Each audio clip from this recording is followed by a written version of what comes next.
Hello, gang. We are back. Hi. Good evening. Ah. It's Tuesday. How we doing?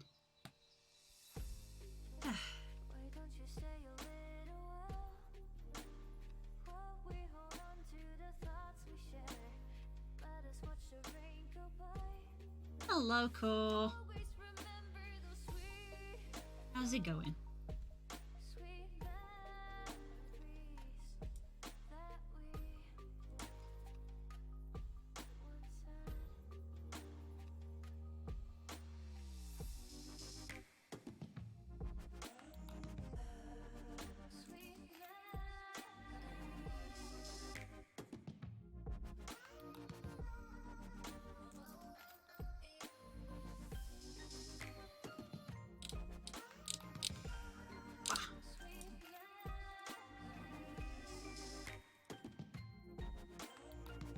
I thought there was a chance that we would have a spook join us tonight, but I think he's found something better to do.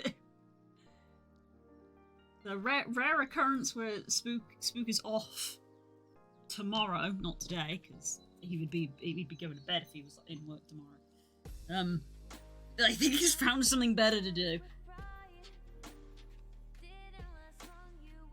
Everybody busy today? Maybe. It might just be me. I don't know. We might have someone join us. It's open mic night, essentially. If people want to vibe, they can, but they don't have to. It is always optional. Yeah. I mentioned Spook, like, oh, because you're off, you could come hang out if you want to. And he said, oh, I might do some game dev stuff. And I think he's been invited to play a game, which rarely happens, so I think he's going to go do that, which is fair. He rarely gets to play games these days, which I relate to.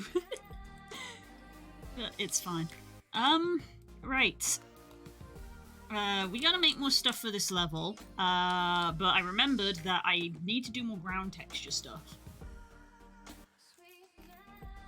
Gotta do more ground texture stuff. I've also realised that I've been bad today because I haven't brushed my teeth at all today, which is not good.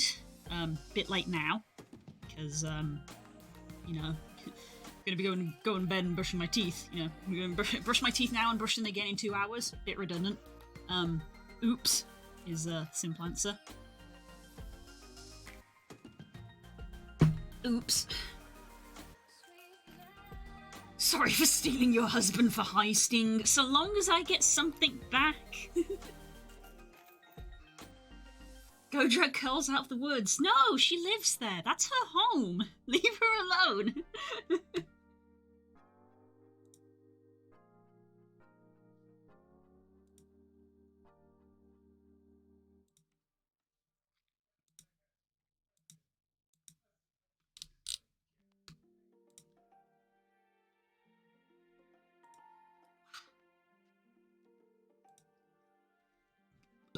Excuse me, Jesus. Ugh. Oh, there's dinner. Don't you hate it when that happens?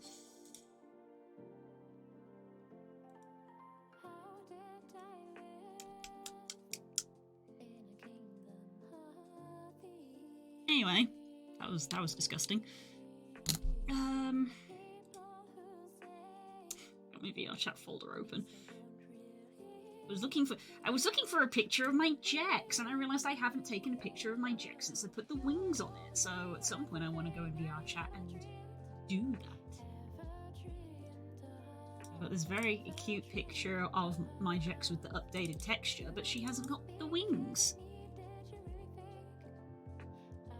I hadn't put the wings on at this point. Need to fix that at some point. Right,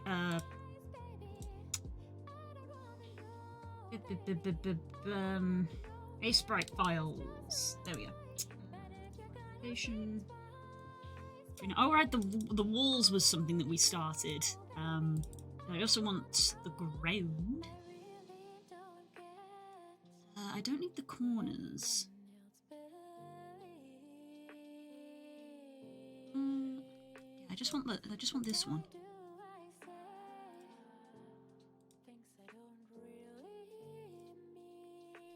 Just need this bit.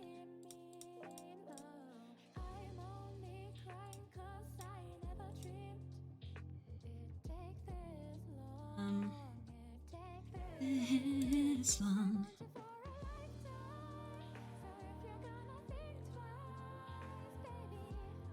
I don't wanna know, baby. I don't wanna know. I think maybe I do want this one.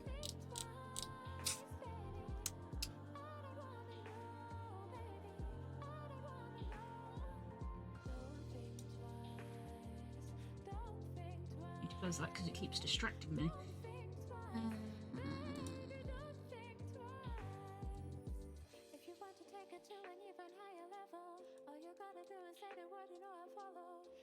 Should probably have it open.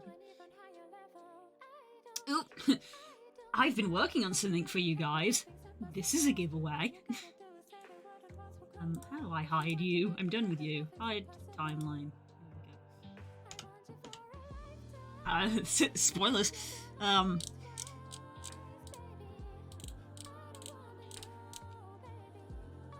made good progress on it. In that, if I'd maybe had another 5 or 10 minutes, it would have been done and I could have shown you, but stream has to occur, so potentially something for tomorrow. Tomorrow is double stream day, which means I have no time for anything else. So I guess maybe it'd be like a Thursday thing.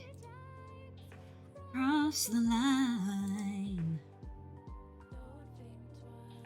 It's just...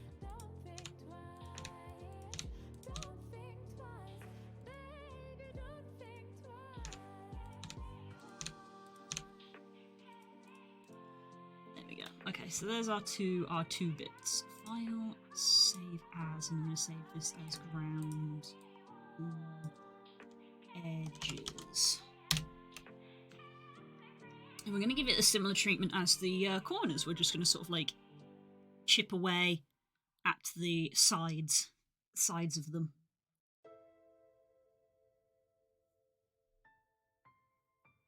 I did a little looking, and the only dual blade that they have left out so far is the Rathian dual blade. I checked the other monsters, and they don't have a set. Oh. Oh, yeah, but there's no pooky dual blades? Huh.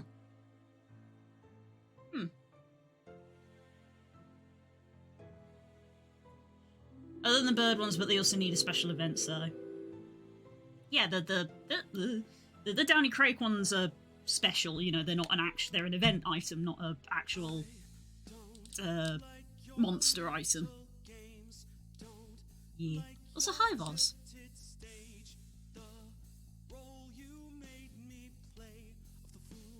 No, I don't like you.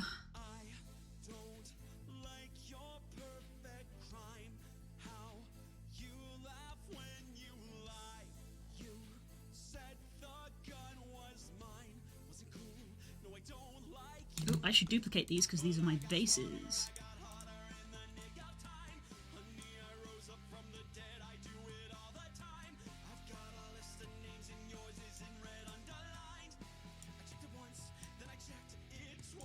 Whoa, whoa.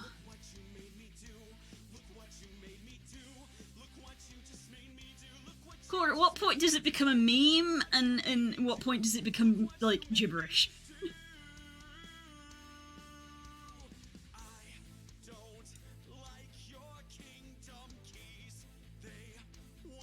Should I feel like I need to do an emote that's almost like,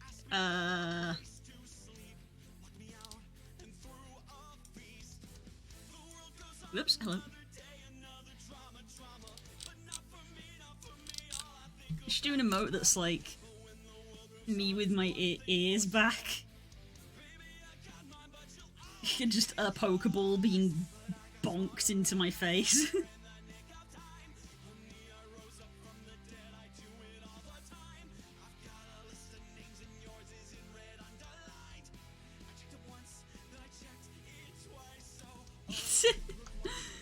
If only we had the emote slots.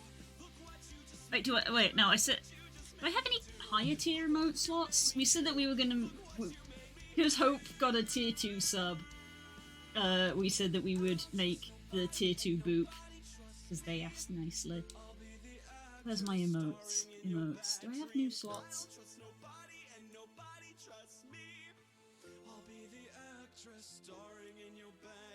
I gotta fix it so that when I do Pom Catch, so I have to add the extra M.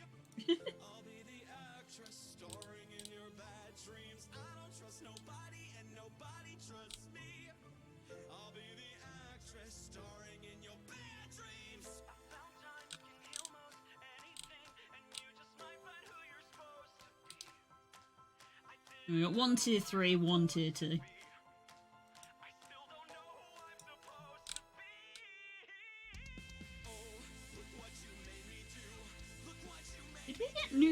we get extra slots? 10 slots? I thought we only had 8. They do have more slots. Maybe that was part of the whole thing where they've added in a thing where if you use Twitch alerts, you can get 2 extra animated emote slots, but let's be fair, we're not using our current emote slots for animations because I'm not an animator. Yeah, I got 10. We got 10 standard emote slots for tier 1 and 10 animated emote slots for tier 1, and we've only got 2 animated emotes. So I've got loads of room for animated emotes, but I don't know how to animate. Hello. Good lord, are you alright? Yeah, I'm alright. You just need to clear your throat. That's why I was making ants. Twice I've rolled over to pick up the brushes I left by my desk, and twice I forgot them. Come here, you fuckers. Hey. Yes, the dust has appeared. Ugh. Oh, Vaz has got the little 2023 badge. I could probably... I would probably end up looking like a fucking commissar with the amount of badges I'd have on if I fucking... I think there is a limit. I think it is limited to 3. Boo. Boo this man. I love that you 3 were, like, duking it out. I'll have you know, I only did it after other people. I legitimately was like, I'm not gonna make this a contest. Then other people started posting, and I was like, You did this, guys! You made it a contest! How many times do we have to fucking tell you it's not a contest? It's not a contest because I clearly won. Yeah, it wasn't a fucking close one. It made it was me a laugh. close one. There was like 4 hours in the difference between me and Vaz. It made me laugh so much that Curls was like, I can't be defeated, and she got defeated by 3 other people. I was just laughing so hard.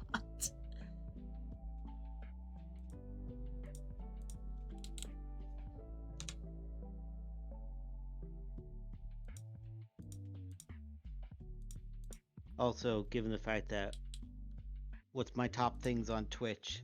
1, art. 1. Number 2, fucking Dragon Age Origins. Number 3, Pokemon Fusion. All the stuff Number that 4, I streamed. yeah. It's like every single thing was something you streamed was in my like top 50%. Do you not really watch Twitch other than me? I don't really have time to. That's fair. So I'm just asking because you know, I'm very much a mono-person streamer. When I looked at my recap, I was like, there is one person I watch regularly on Twitch, and I do not have time to watch anybody else. That's kind of where it is with me. Let's see now, where the devil was I? I wanted to use this. It's funny, I have the model here, the 3 models that I have to build still for the tourney on the weekend.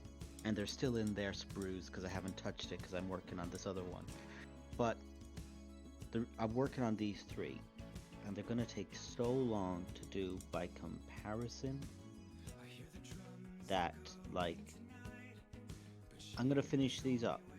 And it's going to take me like a day, especially because I'm finished work tomorrow at 5 till Wednesday of next week because I had 4 days left to use.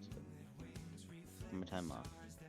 So I'll have those ones done in at least a day, if not nearly two. Neat. And then I'm off to the tourney on the weekend.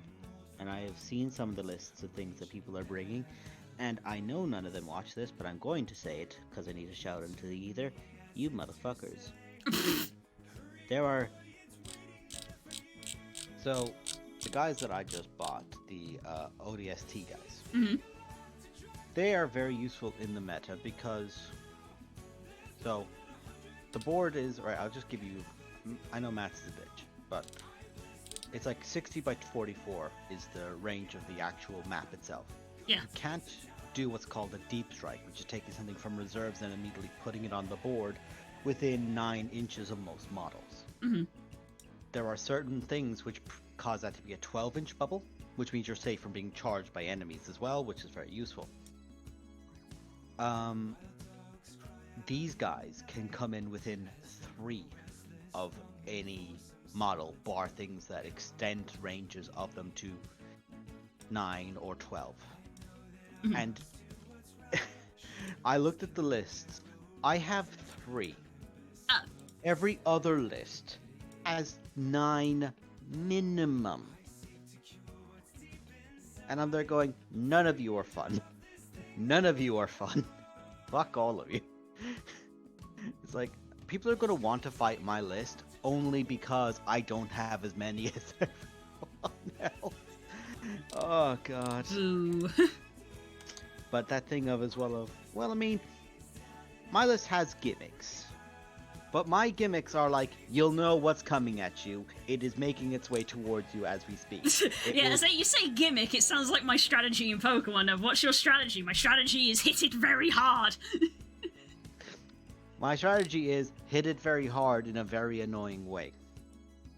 Like, I have one thing my guys can do is essentially I treat it, it's the GTA stratagem. Basically, your transport gets shot. Provided whatever shot them is in range of the guns of the guys in the vehicle, they can get out and shoot back as if it's a shooting phase. So I have a stratagem plan of, okay, this vehicle, they get out of it, they shoot up whoever just shot them, and then the enemy will go, oh, well, I'll just charge them. Then they get right back in the vehicle because the vehicle lets people get back into it. Hey. So it's literally a thing of, get out, slap, get back in. Also, anyone who's basically in range of these guns, it's like, are you in range? Well, you're not going to be for long because, well, you can't shoot me from the ether.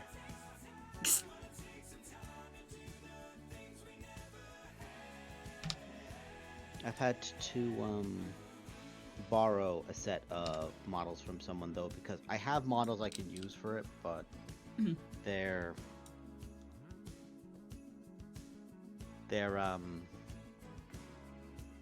not perfect. What you see is what you get. So it doesn't really work out.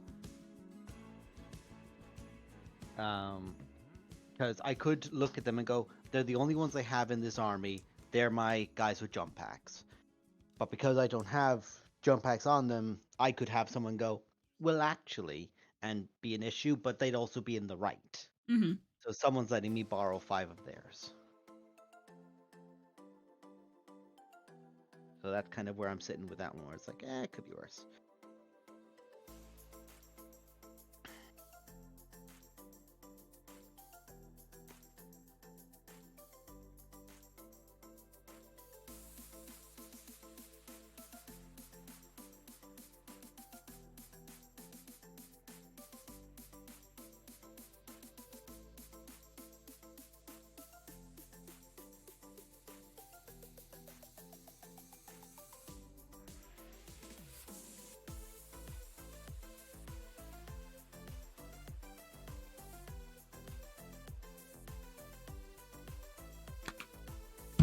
My man texting me.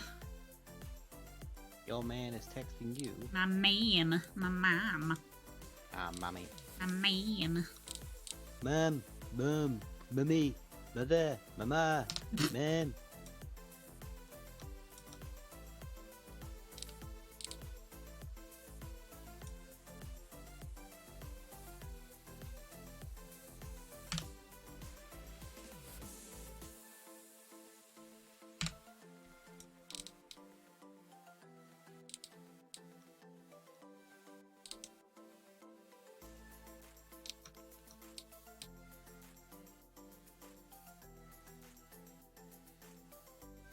My insurance premium core is high power promethium.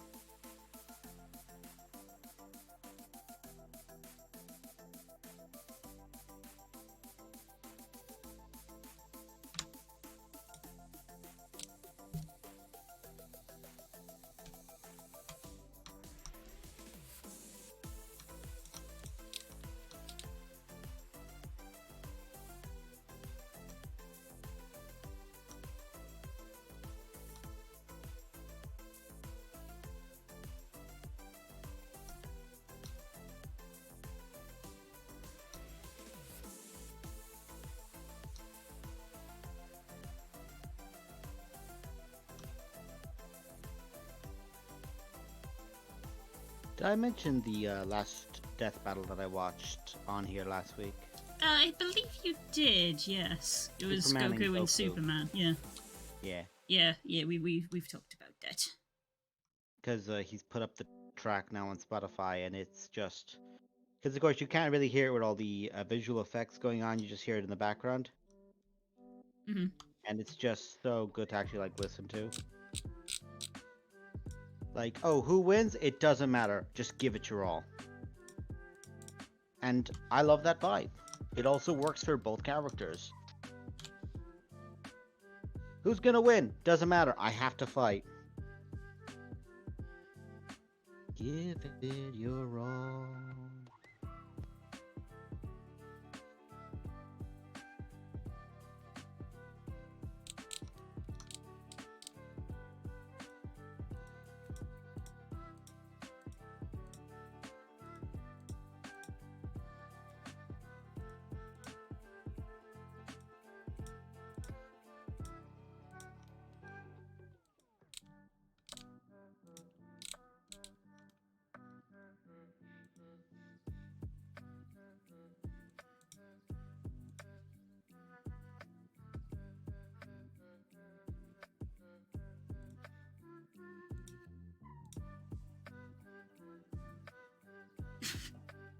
Follows, what the fuck?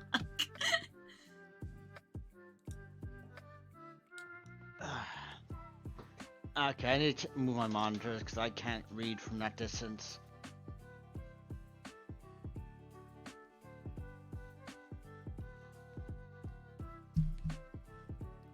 Something about throwing on memes.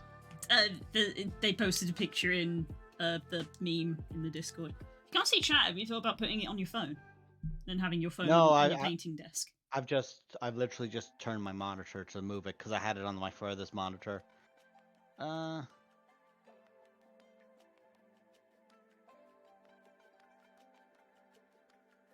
Why is that a picture of a man getting decked with an apple?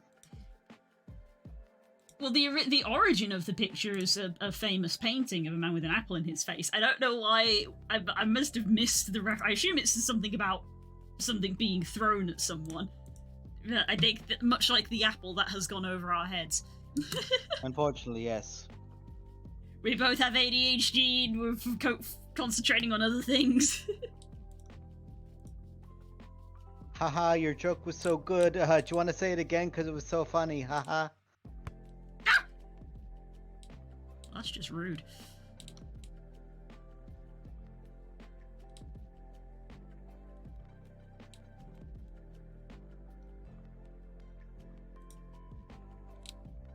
Doesn't matter who wins anyway. On this matter. Who will walk away?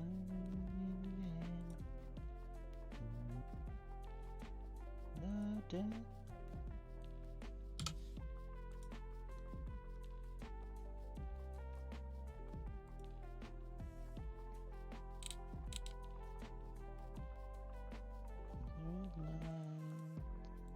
It feels alive.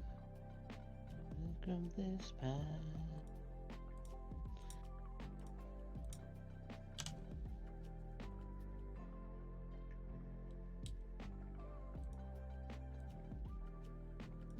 That we are strongest now.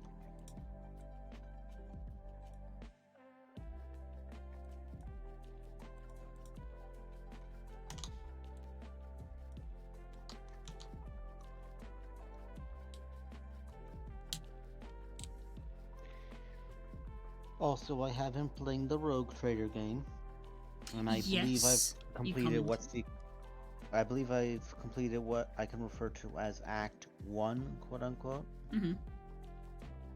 And I will say, those who are going to play that game, heads up, you might not want to listen to the next little segment, but also, Spoilers.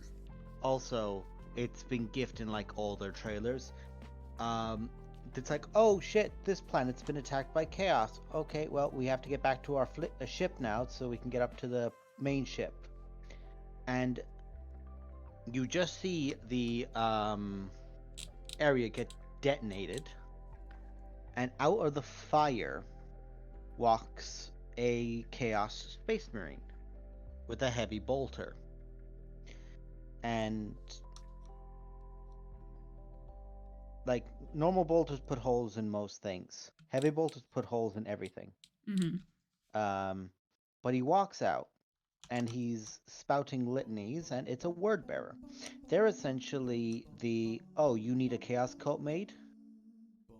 We can do that. You need somebody who can be turned into a possessed servant of chaos? Oh, we can absolutely do that. And but Why what does they aren't, why does it sound like someone at like a tailor or something, like a custom tailor? Like, oh sweetie, yes we can do that. Darling, yes we can do that. You need it taken up 2 inches? Absolutely, darling. basically, That's all in I'm a way, visioning. but they bear the word. They are indeed the people who spout the litanies. But this guy shows up, and you get to basically deploy everyone out, put them out within a space of where you've started, and like get some sort of strategy, i.e., put someone who's tanky to the front. And it's probably the most accurate representation of normal people, quote unquote, fighting a Marine I've ever seen. Like, when the first two characters who are like, oh yeah, we're the competent melee characters, like one's an Inquisitor, actually voiced by Christopher Tessing, who's the guy who did the Drist thing that I linked you before, that you saw before. Oh, nice. Yeah, him getting to do that voice acting in it, and he gets to voice an Inquisitor with that accent, like you can tell he can very easily speak that way, which you'd think, what would someone who is definitely a high noble sound like? And he does. Me sitting here wondering, like, did his TikToks get him enough notoriety that he actually got picked to be in the game, or was he actually already a voice actor? Because He was already a voice actor. I don't know who He he is. he voiced things in Dark Souls too, but he's not a prominent voice actor. This is definitely, now I say that with all respect. He's not a Matthew Mercer, but that's also not a slight to himself, because who the fuck else is Matthew Mercer? Yeah, Matthew you might as well pick someone and go, well, they're not Tara Strong, and it's like, yeah, fucking nobody is Tara Strong. Exactly. Fucking Matthew Mercer doesn't think he's Matthew Mercer sometimes. He's like, I'm just a guy. It's like, my brother in Christ. Yeah, and being a VA is like, it's a competitive work, and it's also not the best paid work either. No, but he got to, recently he's voiced a novel, and one of the Horus Heresy novels, and he's well, we know that he's voicing a novel. We don't know which one yet. I don't think it's actually been revealed what one it is, but we all think it's a Horus Heresy. But give you an idea, this Chaos Marine shows up, and you deploy everyone out, and him and another character being an old naval officer. The old naval officer literally shouts at you because you're his charge in a way, and says, "Get behind me, by all that's good for you." And then the Inquisitor says, he says, well, it's been an honor. Bear in mind, this is someone who looks demons in the face on the regular and goes, bitch. Mm-hmm. Looks at a Chaos Marine who's caught them where they are, and in the circumstance, and goes, if you get out of this and you go to that world, use this name to find what you need. Good luck. Because he's fully aware, I'm probably going to die in this now in the next few minutes. And it's like, well, okay, what happens when it gets to the Marines' turn? Well, firstly, most people have 40 health. Like that's someone with like really tanky health. This fucker had 300. And you move like 6 squares kind of thing. He bolts 12 because he is, again, faster, bigger, everything than a normal person. and just books it past things and just goes, ah, you've moved in a certain position, and then you realize that big gun of his doesn't shoot like, say, because it's square based, it's cell based, you know, Mm-hmm. in regards to like movement and such. Rather than shooting in a line in front of it, it shoots in like 3 lines directly with great accuracy, and you're like, oh dear God, the only reason all those guys didn't just die was because this guy literally got shot the warriors first, who tanked the first shot, and he makes the fight really hard, and after you get him down to like 50% health, he actually like just walks away from you and starts destroying every other ship he sees, going, oh shit, he's gonna make sure we can't leave the fucking planet now. Oh piss. Panic, panic, panic, panic. Panic! But like, I've not had to reload any of the boss battles I've had yet in this game. Mm-hmm. And any of the boss battles I've had yet, I've been like, okay, well, how does this work? The reactor will detonate in 2 turns, and there's 6 things to break, and I'm like, I'm not gonna be able to do this. Oh, how the fuck do you do this? I'm like, okay, fuck it, try to break this one. You interrupt one of the guys on one of the reactors and go, wait, that gave me a turn. Got it. Okay, I know what I need to do. And there we mechanics. go. Yes, you immediately like look at it, register mechanic, and go, understood.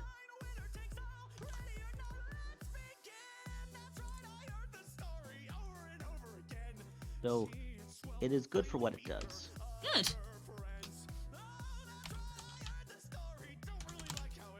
There's already wars about people about what characters you should and should not romance. Like, oh, she's mean, and oh, he's like this, and oh, they're xenophobic. It's like, it's an Eldar.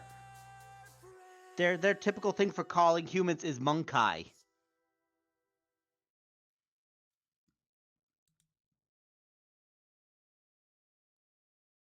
Dirty space elf fuckers.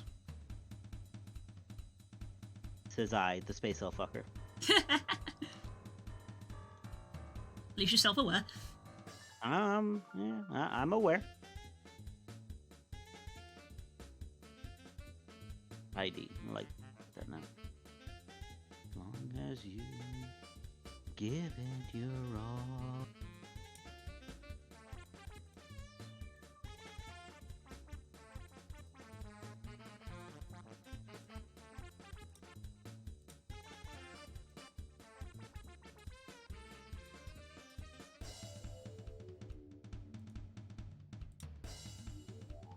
I know you would have had issues deciding, Blue, but there was a thing going around on Twitter a little while ago about what's the worst thing that's ever happened to your character?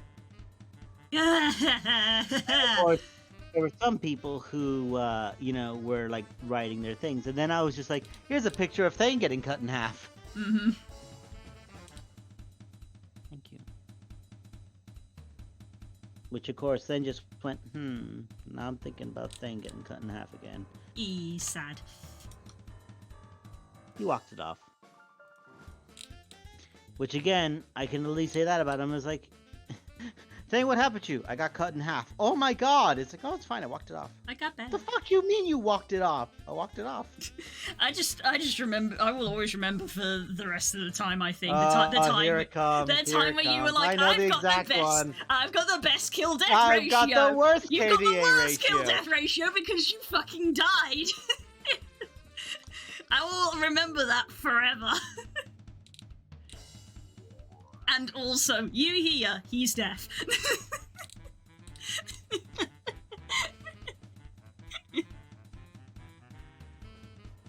The problem is, I'm sitting here and I'm like, what's the worst thing that happened? And I'm like, which one do I fucking pick? You know? I'm sat How here many going, are there? And it's the fucking thing from the Animaniacs. United States, Canada, Mexico, Canada. show me on the doll where they hurt you. Throws doll in fire. Takes doll back out of fire. Shoves in an ice bath. And it's not even for one character either, is the thing. No. It's like all the shit that happened to Delmara is obviously all very viable to put on the list. you know, obviously there's Tala's, you know, horrible backstory of going down the well. But then Ariash creeps in, and she's weirdly been in my brain the last couple of days, and I don't know why. I'm like, what's the worst thing that happened to you? I literally got cocooned, and someone started to try to eat me, and my party successfully interrupted them, so thankfully I only lost part of my hand. But I was like, that was a thing I had to roleplay. That's not backstory. That's not something I wrote. That was a thing that happened in a session. And it's like, that's up there. And then there's Kirok. There's too many. There's too many. Don't worry. I'll add Kika soon. Don't worry. God, Kika isn't even. Kika's literally on the list of like the non-physical trauma of like every character's got physical trauma. Kika doesn't yet, but all of her trauma is very, very mental. Because she shouldn't have to go through anything that she's experiencing. What are you saying about my bluebird? She shouldn't have to do anything. It's like, yeah, the party's done. Has gone through some shitty stuff, and it's like it's all really bad when you consider that she's 3. She shouldn't have to experience any of this. I'm being pointed at by Stacy, going, "What did you do to my bluebird? What are you threatening to do to my bluebird?" And I'm going, "I'm doing nothing." The characters, they do things. Characters do things all the time. I don't give orders to the characters, I give them premonitions. And then... You're liable. No, officer. Did she just say you're liable? I am not liable, and yes, she did. What is this, the legal eagle? What is this, the legal eagle? Sorry, legal. Oh, Not a legal eagle, it's a legal frog.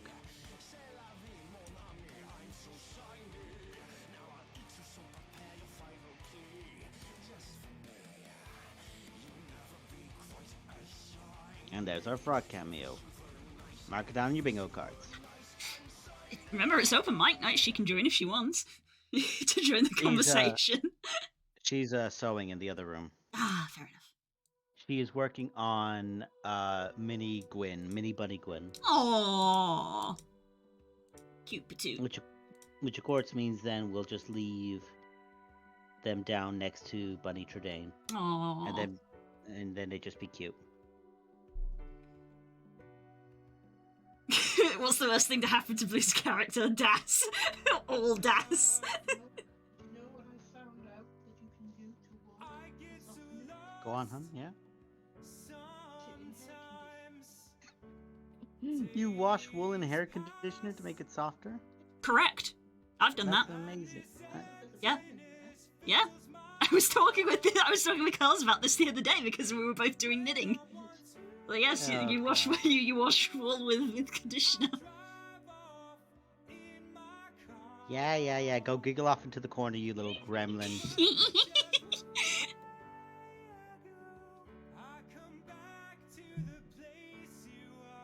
Or needs to join us in our little knitting circle.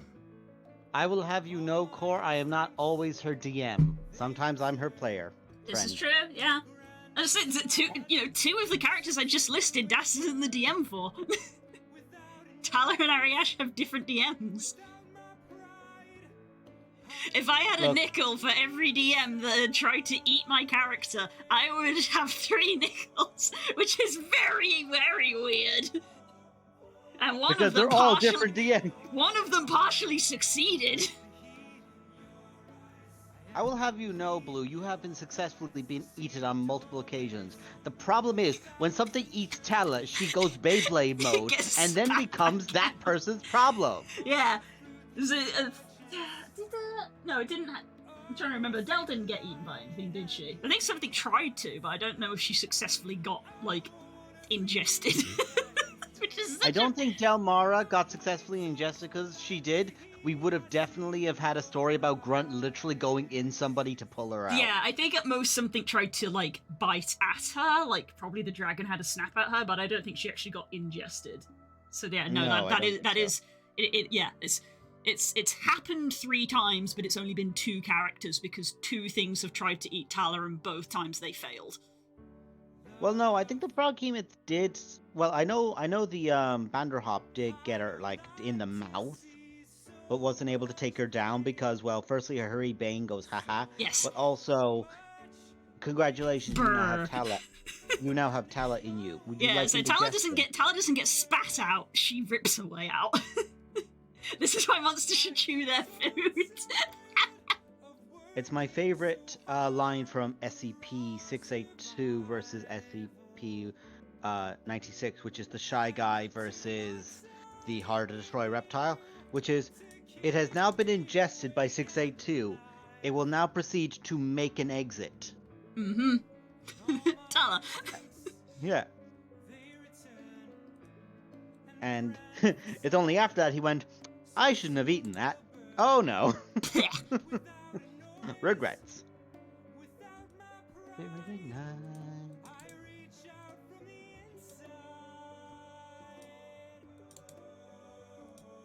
Fun fact, Voz, it's never been a mimic. Yeah, no, Mimics is one of the things that hasn't eaten me. Been eaten by a Banderhob, a water element, a water elemental, and A Froghemoth tried, yeah. and Ariash was by another drow because cannibalism. Ah!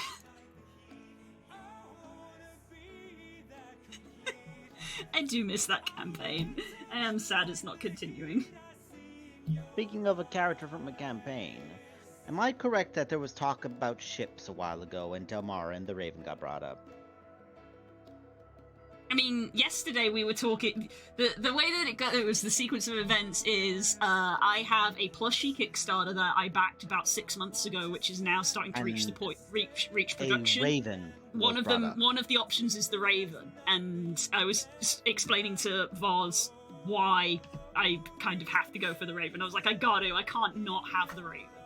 I was explaining that, and having to explain that the Raven wasn't me. The Raven was another character that I was very, very close to. Yeah. Also, I did speak with Stacy after the fact about Meshulan's name and Meshulan's name meaning, I think, either meant slave or freedom. Either way, it's poignant. Yes, I believe meant one of the two. I'll have to look it up again. But then she went, that's very Buddhist of you. And I was like, that is the weirdest thing to say to someone. Explain. It's like, well, it's a cycle. And they've broken from that cycle. So they are freedom. Aww. It's very poignant for the whole campaign, really, isn't it? Yeah. And then we literally started talking about the ship between those two, and like the thing of, I remember the night where you and I think Curls was there as well, or Curls was in the chat or in a DM or something. I went, okay, you need to see this too, and just linked me the Spotify playlist, and like, I've not been able to get this out of my head. And then I went, oh no, now it's in mine too. Yeah, I was like, fuck, I like this so much. I never normally really got into ships in the past, but it latched onto my brain, and I was like, I have to share this with you because I can't have it vibrating in my head on my own. Yeah. Still got that playlist. Yeah. Yeah, and then of course I made the cover art for it as well. Yeah. Funnily enough, it did get brought up then in my head of like, oh yeah, remember the time when Meshulam literally arrived in bird form outside a window, bloodied, broken, battered, and basically asked to be let in? Good shit. Looking at all of these song names, I haven't listened to this in a while. I'm gonna be fucking listening to this after stream because I'm just looking at them and I'm like, every note, I won't say I'm in love. Fucking let you love me. They're a good little dynamic. You will be found. My heart. With them though, I think one of the reasons why it vibed so solidly was they weren't built or written to be it. There was not meant to. If there was meant to be one, it was not intentional. Like, neither of us watched it and said, hey, this is going to be the romance character for her. Not at all. No, not how we approach D&D. No. And then it was just, okay, but what if? And then we both and you just said it, and I'm like, damn. Damn. It was literally, I've fallen and I can't get up. So you're, instead of letting me help you up, you drag me down. Yes. I'm very happy to be on the floor as well. It's just that picture of the person who's drowning with their hand poking out the water, and you just reach down and it's a high five. And of course, then they let me be a dirty little bastard because I'm like, I could play into this and have it be funny. But of course, they're not going to act on anything because this is funnier. I'll never forget the thing we talked about, like the potential of like a post-game ship of, well, we can't do anything because we're, you know, in a business together. And he went, you're right, you're fired. Yep. You know what's worse? Right? And I think this is part of the charm of Thane as well. I said this aloud to Stacy. I was like, why the fuck can I not be that smooth with any other character? What the hell, Meshulam? What did you bring out of me? And I'm convinced it's just, oh, it's gender neutrality. That's the secret. That's the power.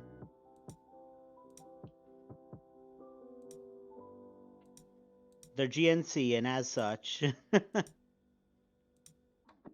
it appeals. Also,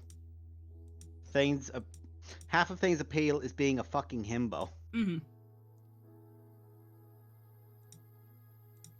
Which just makes Weirdly, there's probably also like a degree of like a lack of, you know, which in the context of the story, that's not the case, but like from a game perspective, like a lack of risk almost, of because it was approached from a DM's point of view rather than as a player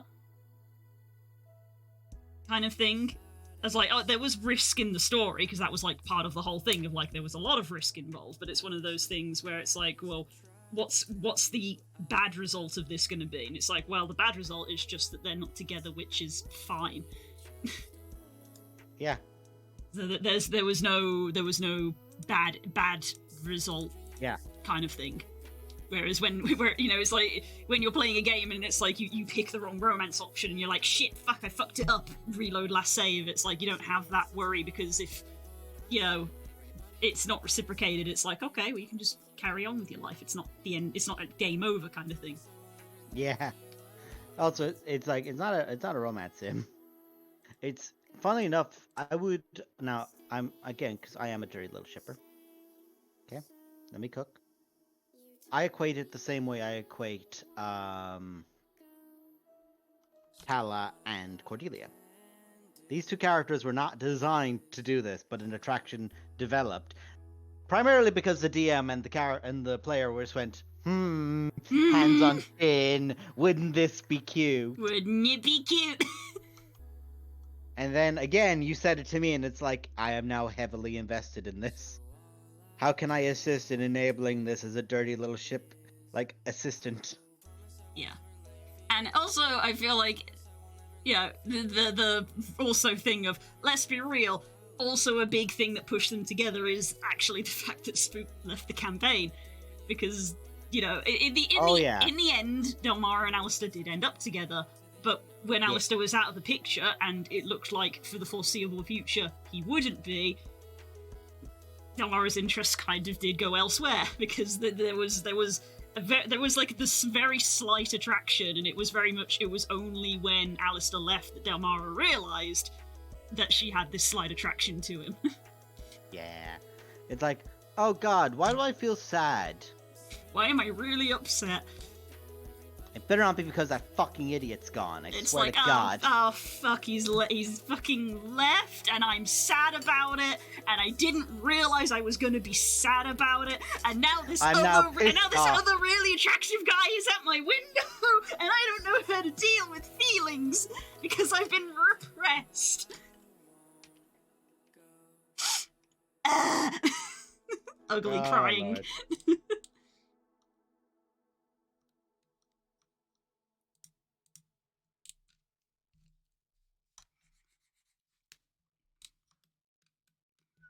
I have normal nev- feelings about D&D characters. I'll never forget, like, everyone going, wait a sec, to Sildar and Legacy when she kissed him on the top of the head. And I, at the time, dismissed it because I was like, yeah, she'll do it because that's her friend. And then everyone was talking and talking and talking, and y'all started fucking staring, and I'm like, wait. No, I can yes Y'all and can smooch this the and make homies. it work. Yeah. Yeah, that's the point. Normalize smooching homies. Thane does. The only one of those fuckers he doesn't kiss is fucking Tala, because, like, I don't want to be bit. Yeah, understandable. She has a boundary. I will not invade that boundary.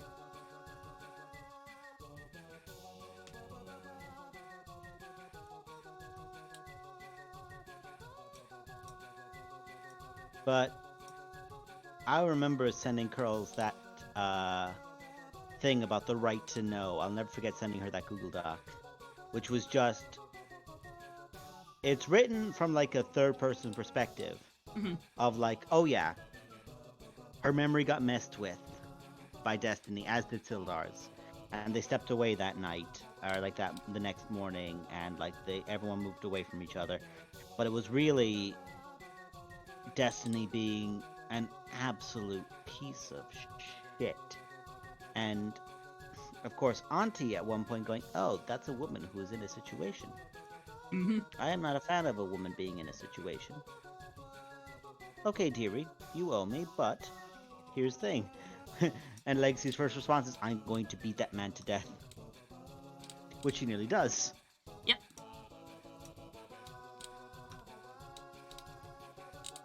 And then it's a case of the camera pans back out and it's her telling this to Sildar. And it's like, yep. There we go.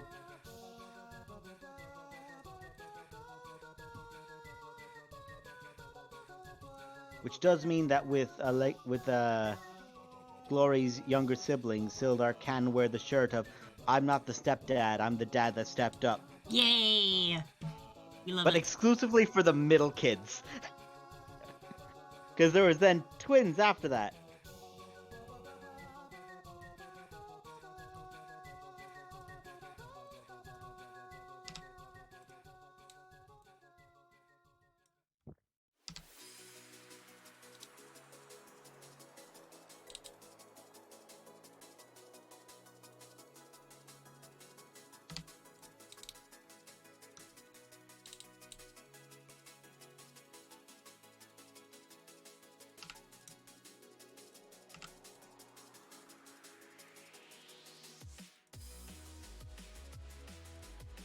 I said this to Stacy yesterday as well, though, but I'm going to say this to you.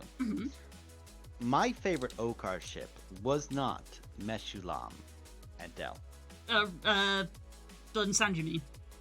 Sorry. And what's worse is, I heard her just correct me from the other room as well. Yep. I don't even remember what campaign's name I said. Anyway, moving on. That shows where my head is right now. Yeah, you said Okar. And then Delmar, it's like, that would be a very different campaign. Anyway. It's not Meshulam and Del. It's not Alistair and Del. It's not even fucking Aeon Sol and Nazdo. It's Buckley. I don't know, it's a pretty strong one, that one is. It's Buckley and Del. I shipped that. What? I shipped that. Wait! I shipped Buckley and Del. I'm telling you right now.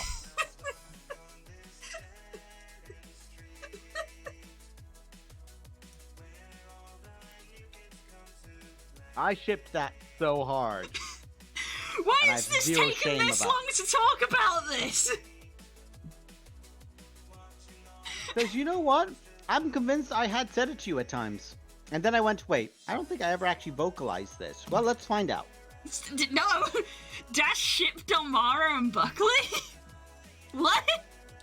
Yeah. Well, did. you can't just leave it there. You've got to carry on now. Well, for starters, he was the person that would... The night that Meshulam got introduced, The same night they had a very sincere and heartfelt talk. And he has always been there as a support for her in a way that I could always appreciate as a person. Like, I saw that and went, you know what, I dig this. I dig this vibe. Mm-hmm. Also, he was just unabashedly there for her, and there was a part of me that's just like, see, I dig this. I dig this good shit. But no, legitimately, that was a ship I had, and it sat quite solidly in my head. That's kind of cute, actually. Tell me it isn't. Yeah, Shimmer and Grunt were more of a thing than that. This is what shipping is, Claw. Shipping doesn't have to be canon.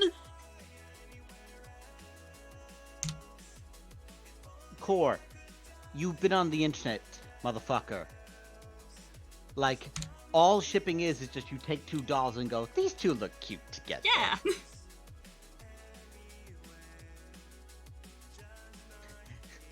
You don't need to have a 12-page backstory as to why the two, or have 16 acted out scenes as to why the two ship. For fuck's sake, Jack Frost and Elsa, or Johnny Frost, whatever the fuck he is from the Guardians film. Johnny Frost! Johnny Frosto. Johnny Bravo's twink yes, of a cousin. Good old Johnny Frost! Don't get up and judge me. I see you coming. Don't get up and judge me, motherfucker. Mr. John Halo Master Chief. You heard... What? We're talking about ships. Yes, it was a very common ship on Tumblr. And... because I forget the names because I'm me and I'm fucking neurospicy. Anyway, moving on. Yeah, Someone clip that. It's funny. Just Jack Frost from that film, The Guardians or something, just because they both had ice powers, because that's enough of a that's a better connection than most ships have. The fact that they both had the same powers. That's enough of the internet to go like, these two would be cute in a relationship. They're from completely different franchises. That don't fucking matter. Yeah, ships. They exist. They do not need to have validation. They just exist. Yes. But yes, it was the ship I had. That's cute. It sat very snugly in my chest, and I always thought about it, and I always liked it. That's really cute.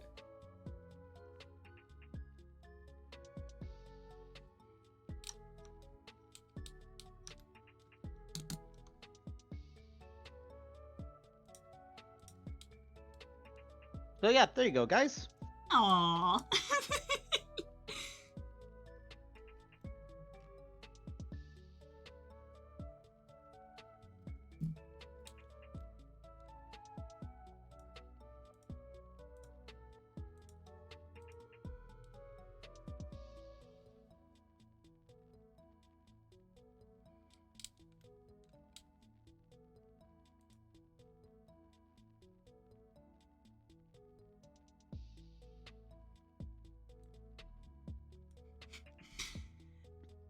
This is where everybody's gonna have blood and sand back in their brain and gonna be like, so about that one shot you talked about.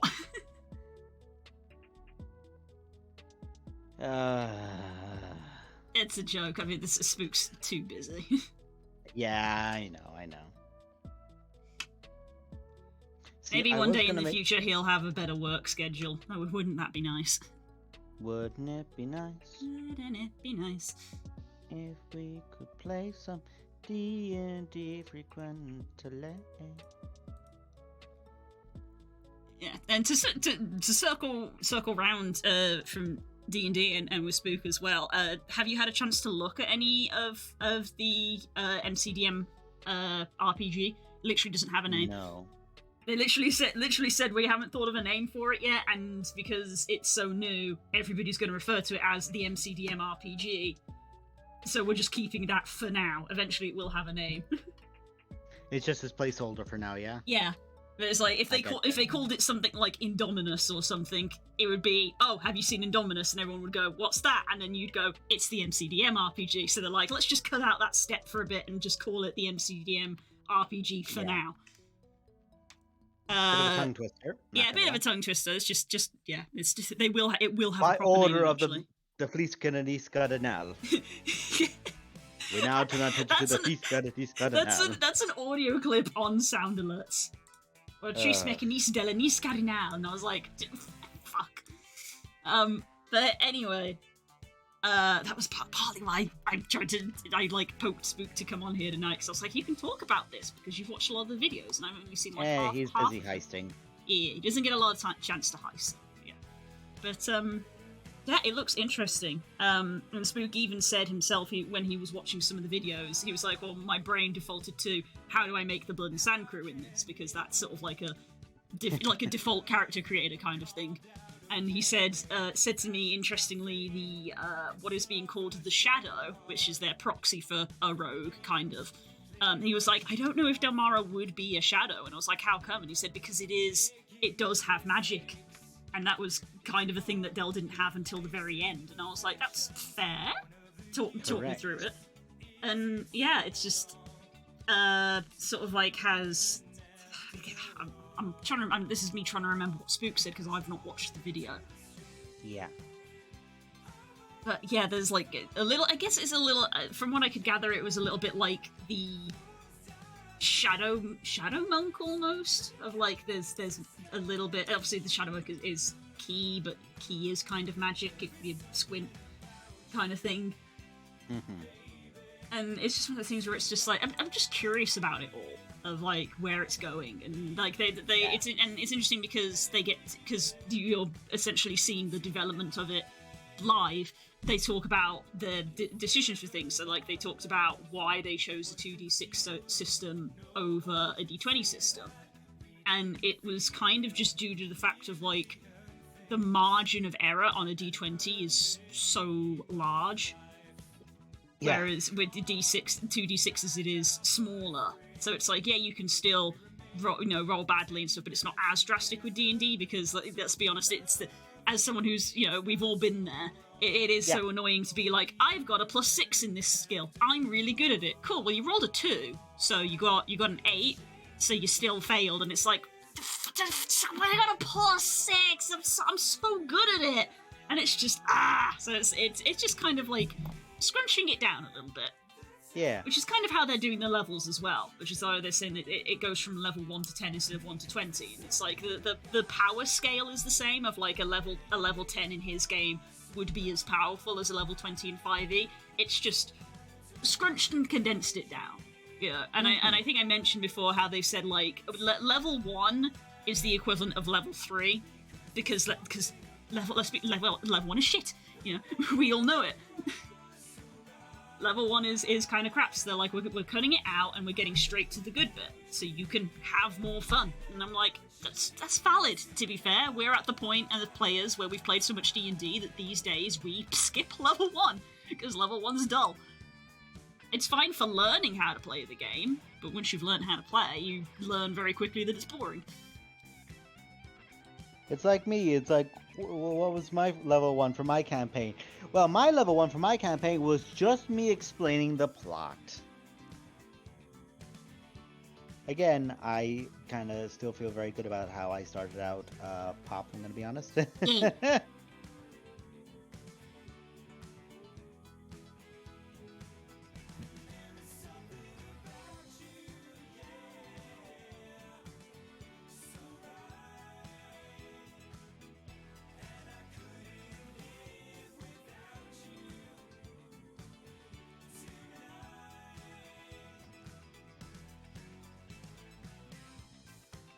Level 1 is for people who can't be asked to make a backstory, and I'm calling myself out. You can still have a backstory when you're level 1. It's just interesting of like, you did all this shit before you knew how to do anything, and it's like, shh, we don't talk about that. I felt kind of okay with that with Thane. It's like, well, what was your backstory? Well, I was a knight. Yeah, so why are you shit right now? Crippled? Yeah, it's valid. Sanji did that. Freaking level, not level, why did I say that? Freaking 100-year-old wizard, level 1. What the hell happened? Amnesia. Hit my head, forgot all my spells, back to level 1. What the fuck happened to you? Great question, trying to figure that out. It's like Still Blue. Did you? Because I know you said you started Dirge. Did you at all see with Dirge like what they're meant to be in like their own things when it comes to memory? Yeah, there is a when they wake up, there is a definite like you don't remember what has happened to you, and when it's and you get these little flashes come in. It's like you remember the sound of bones breaking and stuff, and you kind of get the option to be like think more about it or push the thought aside, which is the whole like you can either embrace the dirge or you can fight it. Repress it. I will say, everyone looked at Dirge, and I think everyone went, "Oh, it's the murder hobo option," and then everyone went, "No, it's the werewolf option. It's the but not like say what, for example, Tala is. It's the lack of control killer that you have in your chest. It's the bareness of that." A little bit, yeah. Like I say, I've literally only done the intro. I've just got off the ship and like that's it. So I can't I can't comment on the story. I do know from listening to the Geek Enders podcast that Jesse and Dodger have started doing, which is really fun. It's a nice throwback to the old co-optional in a way. They talked a bit about it because Jesse's been doing a Dirge playthrough and he's doing a Resist Dirge playthrough, and he is literally gone on record saying that like he thinks it is the best way to experience that game. Of like it's so crazy because obviously he knows Larian, and all the way back when it was still in development, he talked to them about it and was like, can you go against it? And they were like, yeah, no, we planned for that. So he knew that like he wanted to pick Dark Urge and go against it because he wanted to see if he could break the game, and it was literally the opposite of they planned for everything. This was intended. Yeah, and it's like and he said, and he was like, literally, some of the best writing I've ever seen. Period. There's no like ever seen this year or ever seen in a game. It's just best writing. Period. Ever seen. And so he was like, and that's what he said. He was like, if you're going to only ever play through the game once, I would highly recommend that you do resist a Dark Urge. And I was just like, well.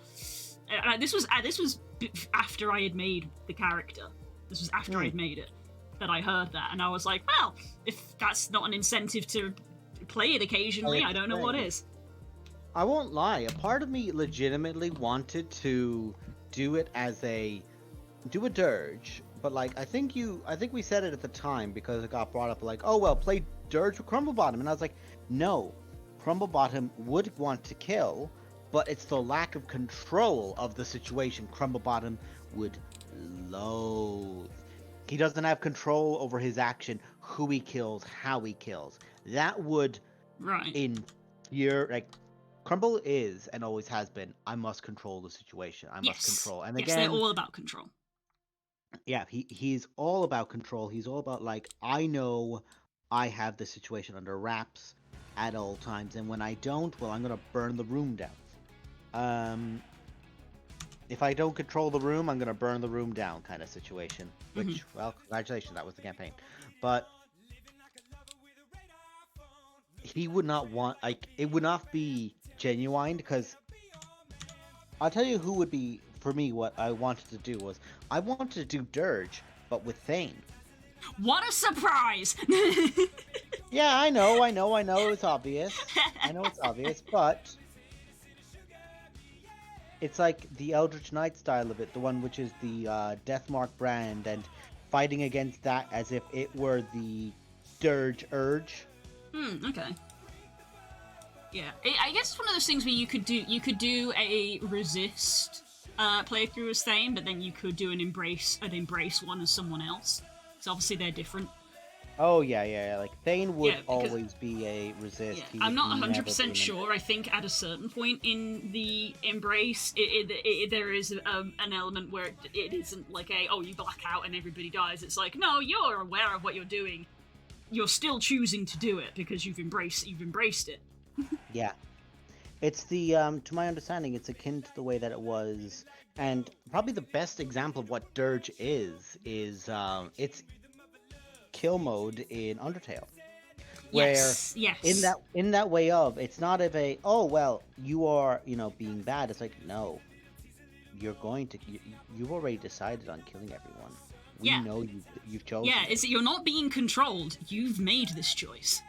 And now that you've made this choice, we're not going to give a dialogue option here. You're just going to kill this person because we know what you're going to do. And then it goes to a thing of like, oh, I didn't have control over that because this has been my choice. I've embraced it. Ooh. And isn't that a fun little thought? Mm-hmm.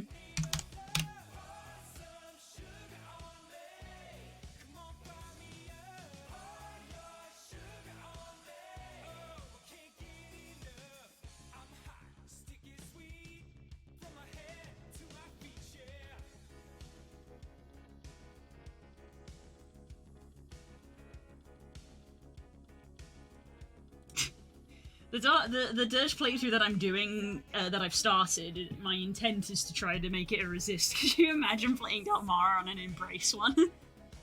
Ooh. Oh yeah, because you are playing Delmara with that, are you? No, not on the one that I've made, but that sorry. that thought literally just occurred to me of like, what if I made Delmara made it an Embrace playthrough? Of like, well, let's find out what happened if she became a bad person. Ooh, spicy. It is spicy. That's why I thought it. I was like, ooh. You change the nighttime, like the inner reflection from Meshulam to being Grumble of like, Yeah, that's my the two playthroughs. Oh god. Okay, I feel like I've danced around the question long enough since we literally talked about it for a while. Let me find the screenshot. Oh, what, the one of what? Isn't this what you wanted? No. I'm loading up my Steam. Apparently Steam wants to update. That's typical. Of course. I did have a load of things wanting to update today when I opened up Steam. Baldy Gate. Where's screenshots? All the way down the bottom. Here we go.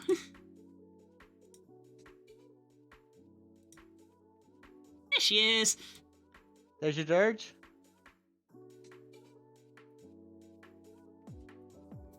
Choppy. Oh, did you go Barbarian with it? Yeah. I've seen a lot of people go Barbarian with Dirge, and it actually works out quite cool because range. Yeah, it's a nice synergy. It leans in. Yeah. It's the surprise, everybody. We made Tala for Dirge. Oh boy. Because there's no Blood Hunter, so I literally went to Carls. I was like, Carls, you've played more of this game than me. Which class works best? And you know, into talking about things, and we came to it's a barbarian with probably a rogue dip to get the multiple attacks that Tala does.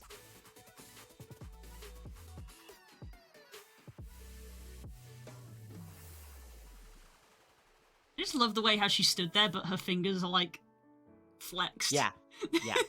Or just Look, I'm just saying, it will be very interesting to one day do it, but sure, look, you have to play the game at one point as well. You can't just keep making new starters with people. What I love about this game, though, is that it's absolutely going to be one of those where it's like, in 2 or 3 years' time, someone will just go, hey guys, do you want to just like play some of ROCs in this again? And it's just going to be like, well, okay, who's about? Grab them, jump in. There's Zal, there's Hurry, there's Thane, there's Tala, because yeah, it's only a matter of time before they do. You know what? Fuck it. Actually, do me a favor. No, actually, no, don't. You're meant to be streaming right now. I'll look it up now in a sec. There's got to be somebody who has installed a Blood Hunter mod. Like who's made a Blood Hunter mod? I don't know if I haven't actually seen anywhere if custom classes have been made yet. I know that there's races. Yeah. Some people have made race ones, because obviously I looked at that and I was like, I don't normally mod games, but them kobolds. Yeah. I literally brought up my character list to be like, what character shall I make? And I looked at it and I was like, fuck, kobold, Aarakocra, and I was like, I can't make any of these. Tabaxi, shit, I can't make any of these.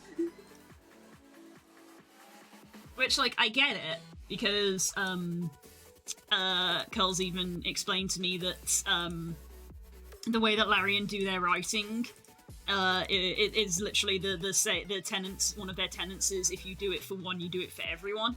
So any time that you get a dialogue option that is a race choice or a subclass choice or just a class choice or an alignment choice or whatever, they've had to do that for all of the other ones. Yeah. So it's like, that's why there's only so many races and so many classes of, like, there's physically only so much that they can do. The game is already, like, freaking 100 and something gigs. Oh, yeah.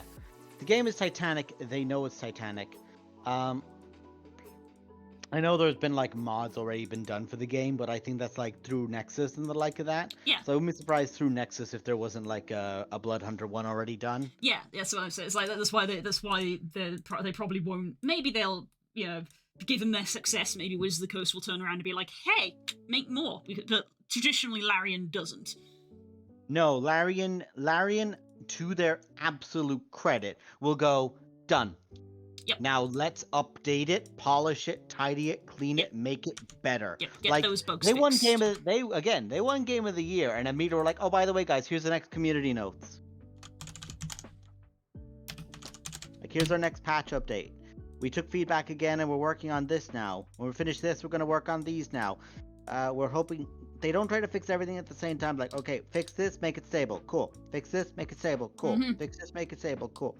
Because as much as people joked about, like, bless them, all of their like little reveal streams and that, and like wherever they were talking about it with press, every time without fail they fucking fumbled it. Like, they either the stream struggled, the stream lagged, something broke audio wise, or something. If something could go wrong with one of the streams, it did. Yes, I do remember that joke. Always. And it added to their charm so much. And I love the fact that their CEO literally came out in a suit of armor. Oh, like, based. Absolutely. I'm like, you absolute Giga Chad. I fucking love you. It's just very humanizing, you know? Like, in this day and age, a lot of big developers are just like, you know, money. More, you know, just like everything else, just like big conglomerate people, CEOs in a chess and in a thing. And it's like, Larian, even though obviously they're now, you know, known prolifically in the games industry because of all this, but, you know, back before Baldur's Gate 3 came out, they were quite a small niche, like, not quite indie, but like only sort of like a couple of steps above indie. You know, like, they were. I would call them indie darlings because they made only a select few things. They made the things they made fucking amazingly. Oh yeah. Oh yeah. But they only made a few things. And again, credit to everyone. And I love that Jesse's been with them since day one. I know, right? Because, like, man. Gemyong. Is it right, Core? Das Skywolf Gemyong. Gamewing. Open your. Don't talk to me on Gamewing. Oh yeah, there it is. Nexus Mods Blood Hunter. Yeah. Well, I've made her a barbarian now, so I'm like not gonna go back. It works. Because you can go like Path of Beasts and things like that. You can definitely go one and like go animalistic in a way, not physically, but like you can do stuff. Yeah. You can do stuff. And even, like I said, I'm hesitant about modding my games generally. Yes. I've never really been anywhere. Like, I've never modded like Monster Hunter or anything. I've never really been a modding person. I will say, Baldur's Gate 3 has a really creative way of handling mods they don't want people to have. They update their game so fucking much, modders can't keep up. This is true. If I made a character using a mod, it would be just like impossible to play half the time. Like, oops, the game updated again. Again. Whoops. Whoopsie. When will it fucking stop?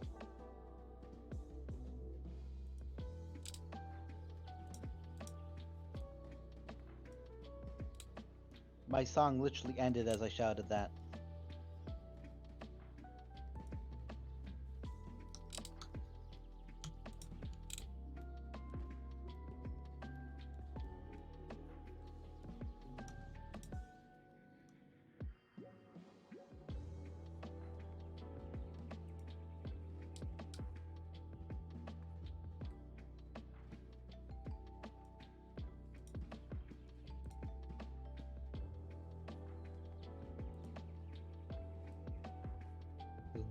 will walk away. I guess it's one of those things to say to people of like, I know it's a shame that there is no demo because obviously it is an expensive game and Yes. it is good, but obviously everybody does have their own types of games, so it's like you can never guarantee, as amazing as the game is, you can never guarantee that it's going to be someone's cup of tea. However, if you like watch people play it and you think that maybe you would like it, if you at least make that little leap of like, it looks like something maybe I would enjoy, then it is worth getting and leaping in. And it is also another one of those things of like, if you're curious about D&D, it's a great introduction to D&D, to be fair. Absolutely. I would very strongly agree with that element of, if you want to figure out how you would like play something in D&D, you will not have a better opportunity to figure that out in yourself than this game. Yep. That's not hyperbole and that's not over exaggeration. If you're like, well, I can't get a group together, but I want to engage in a RPG in the D&D style, nothing right now.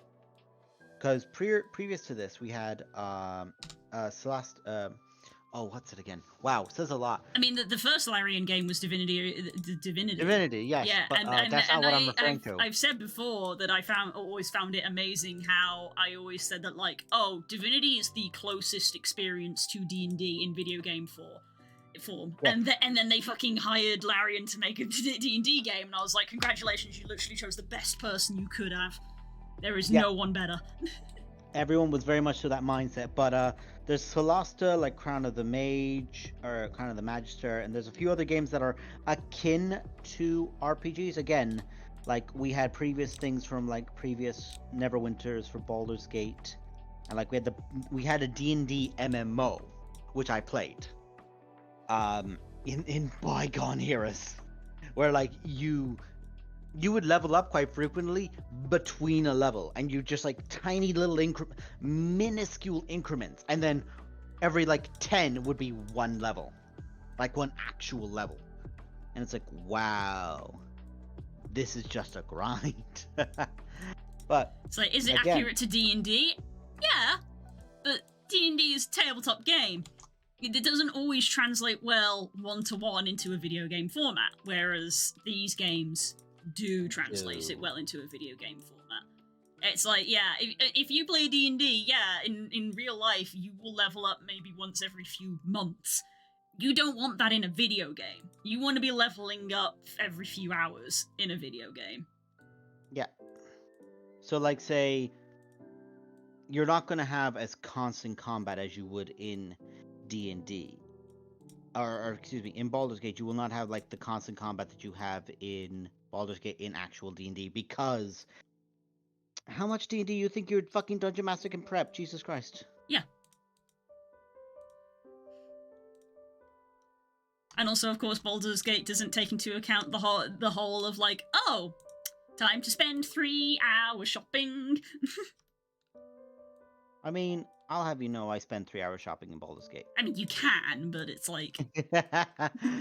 The Travis Williams of the world can go, fuck that, and move on. Yeah, you can just be like, I have what I need, let us go. But there's, you know, if you want to do that kind of thing, then you can be the person who's like, but I gotta, like, compare everything. It's my ass-kicking outfit, bitch.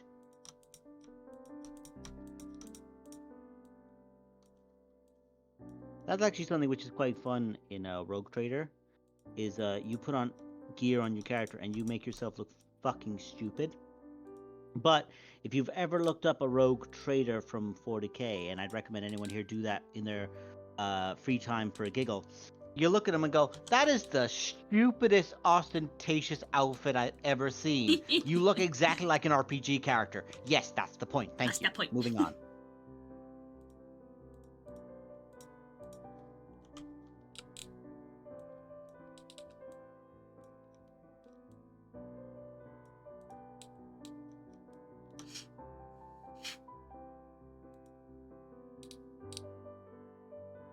Also, shout out to Asterian's VA and actor. Fucking, yeah. We love to see a king succeed. He's so good. He's a good bean. I saw a clip of him today saying that Asterian's giggle has like made it into his actual like IRL stuff. Is like, you know, 4 years ago I didn't used to do this, but now I do. When I'm being a little bit of a nuisance or a little bit of a gremlin, it just comes out. I just do the little and I'm like, oh my god, that's adorable. Yeah. Also, one guy I do follow who was like, I was doing a Asterian impersonation.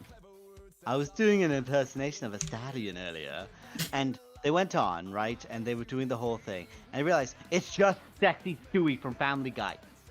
No, hello, yes. No, stop. No.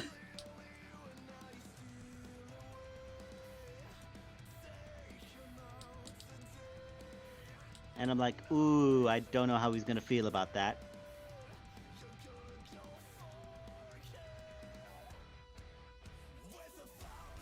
I still think that it's so what a wild time to be alive, and also just like the weird nebulous sort of existence I have of this bit weird half connections that I have with a few people of the question that got asked of like, can you imagine Astarion as a Goostarian, and then somebody that I know from obviously back when I used to go to a lot of conventions, they were a regular. I know who makes things like puppets and stuff. Went and made a Goostarian, and then when they were at MCM Birmingham a couple of weeks ago, took the Goostarian to go meet him and got his wings signed, and I'm like, I know this person, and they know me. This is so wild. I literally messaged them and I was like, I'm so happy for you that you got to experience this. This is crazy. Yeah. And they know that my favorite of them their stuff is their little Lugia that they made.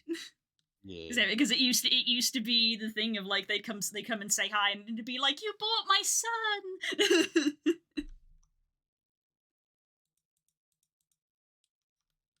It's like, wow, what a weird thing. I literally sit here sometimes and I'm like, how do I watch streamers and all of this, and then like I'm like, how do all of these people know each other? And then I sit here and it's like, wait, I know a handful of people. That's just how life is sometimes, I guess. Yeah, you can like most people. You can make a line of yourself to like 6 people, and you can probably like draw a line to somebody. Yeah.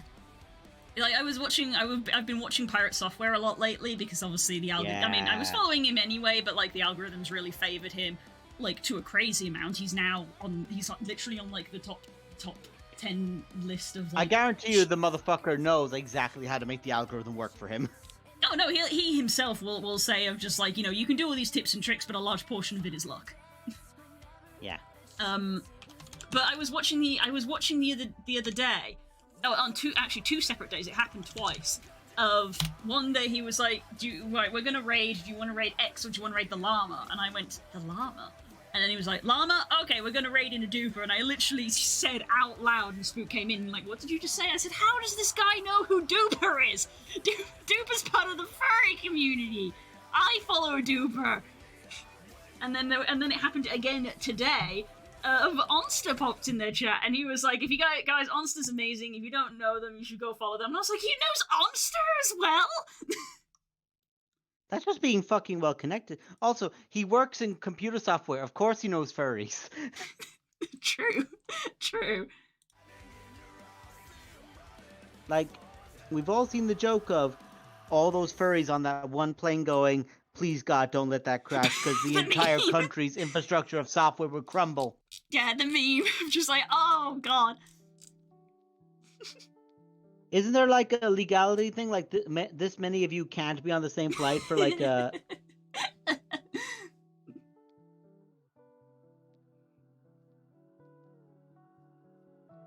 It's just crazy, but yeah, it's when you again, I just think of that time when I was at Insomnia with Kay and like freaking Sips walks, but remember thinking that this was like 10 years ago. And Sips walks past and I just go hi, and he goes hey Blue and keeps on walking, and Kay just stares at me and it's like, how do you know people? And I was like, I don't know. I don't know.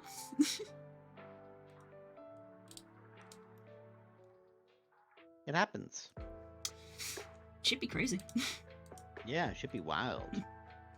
Where the fuck's this other shoulder piece? Oh, it's over here. Oh, hello! I clicked on the wrong window. Whoopsie. Aw, Dash, do you remember Terran at CoxCon?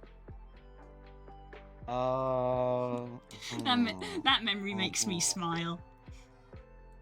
Yeah, I was gonna try and bring it up earlier of like, yes, Blue, tell me more about like a wild time where you could just go, hold that thought, and go over to someone and go, hey, you want to make someone's fucking day? But basically, but I wasn't explicitly talking with him, I was talking with Jesse. But obviously he's friends with Jesse, and because it was CoxCon, Jesse very rapidly got pulled away by somebody else, and I suddenly found myself just alone with Terran, not knowing who Terran was, and we were just continuing.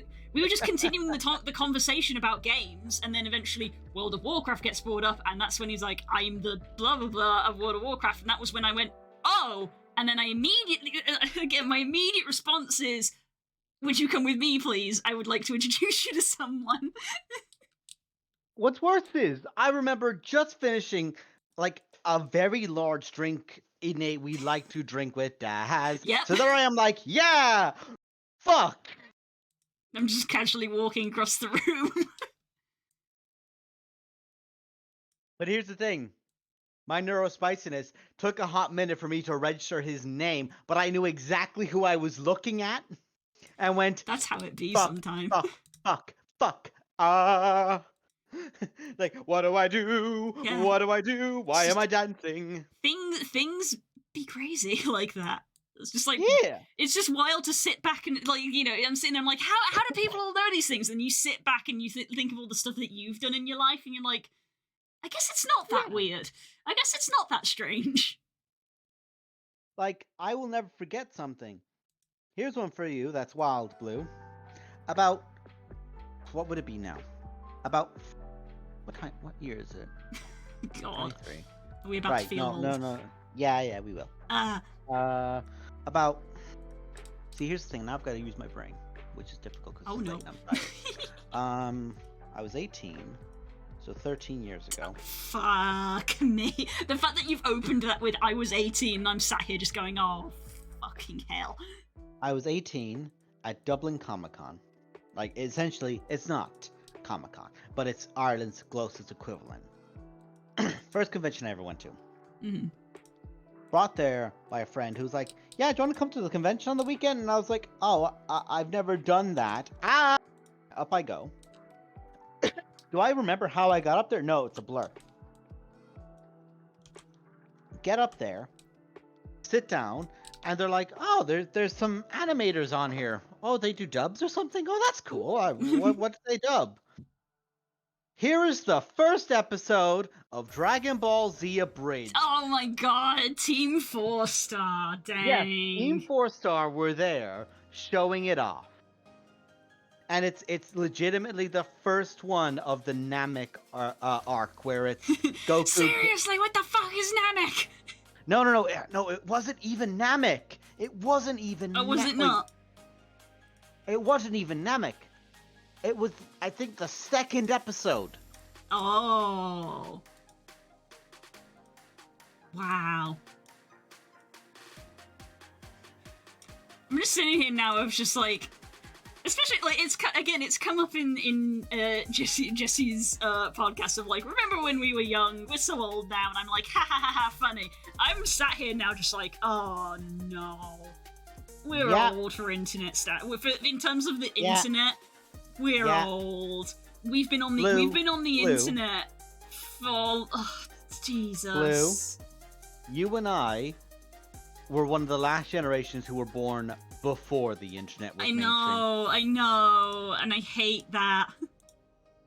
We legitimately were of like, yeah, I can remember a time when there was an internet. Like, there's so many people now who don't have that. Remember dial-up? How can you forget dial-up? That goddamn sound. Just, oh god.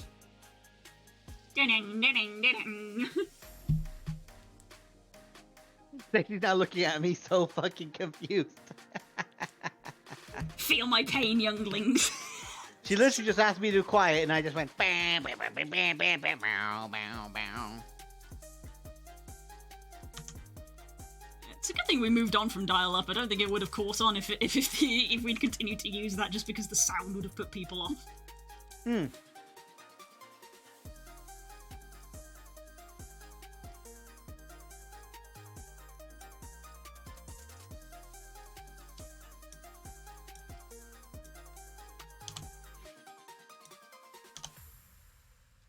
Yeah, I've only got one more to do.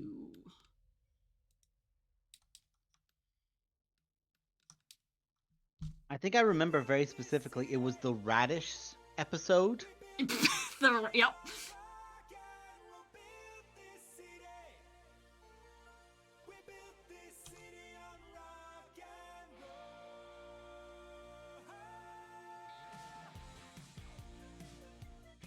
You know the worst part? The worst part is, was I watching it? No, because I was busy making out with someone in a corner. Oh, god damn it, Das! If I had a nickel for every time that Das wasn't paying attention because they were making out with somebody, I'd have at least 2 nickels. Which isn't a lot, but it's weird that it's happened twice. Spook can definitely confirm that. Yeah. It's very funny. What's worse is both times I wasn't the one who initiated it. Aww.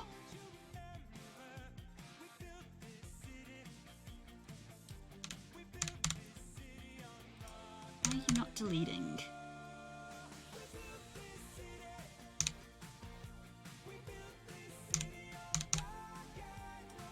That's why, there we go.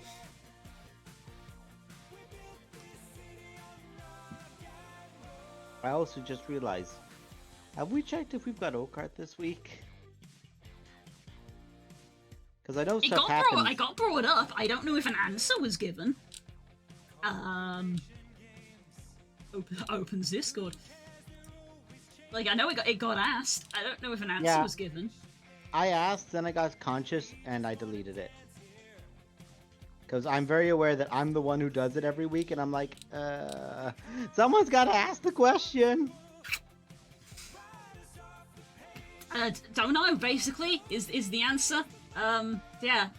Because we literally got asked if we want to meet up on Thursday or Friday, and I literally said, let's say Friday, because I might have D&D Thursday. There was the slight pause of like, I don't know if I do, and I probably shouldn't make plans just in case.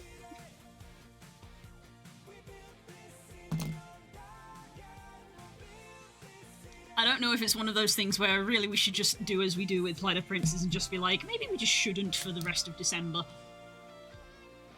It makes sense with Plight of Princes because we have so many people. Obviously with Oak Art, because there's only 4 of us, it's easier for us all to get together. Yeah. I know maybe on maybe it would holidays, just basically. be a bigger load off people's mind, like, you know. Yeah. And then there's me just going,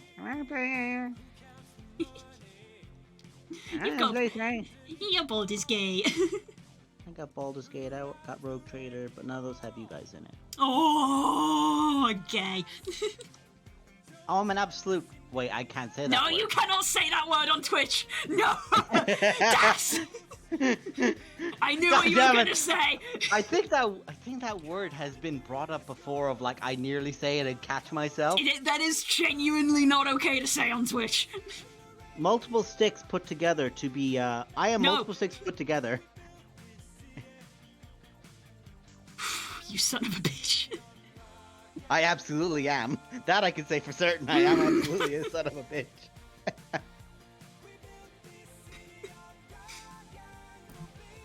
That would have been a very sudden, hun, we need to go to Cardiff right now. Kill this twink. Twink, who am I fucking kidding? I'm an otter at best.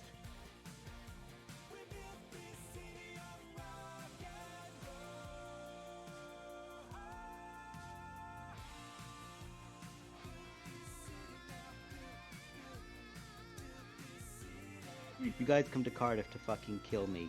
And as you do, I literally lure you around a bunch of really nice places. You are tempted to bury the platypus by social convenience. Look at all these nice people having a dinner. Here Now goes sit a down. scene.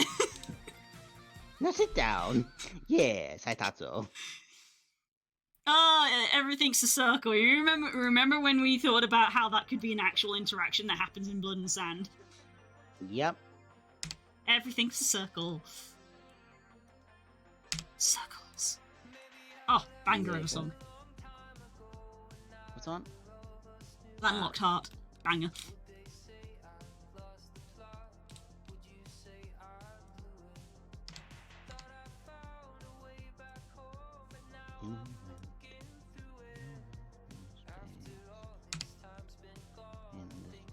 That's what go to your Goblin video. Smud.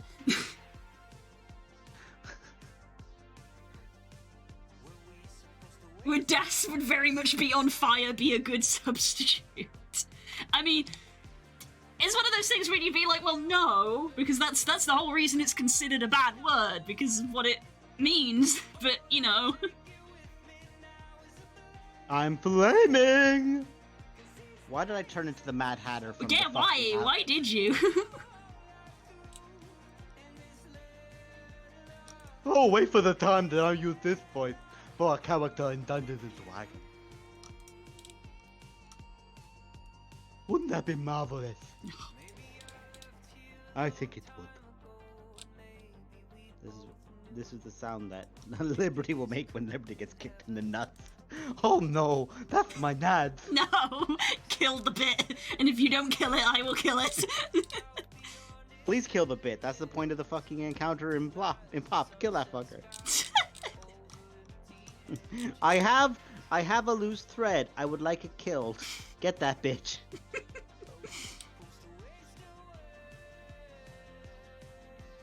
Chuckles the clown that died. Yeah, from those shorts. Or those... Oh, I live by the sins of those who drag me out. I see all their shames, all their unspoken sins. Oh my god, the ghost of that clown you killed. Just, wow. Again, D&D's a wonderful game, everybody. I didn't think I'd punch him that hard. Shit, I need to stop trying to kill clowns. This isn't even my only one. Apparently he's being haunted by another clown.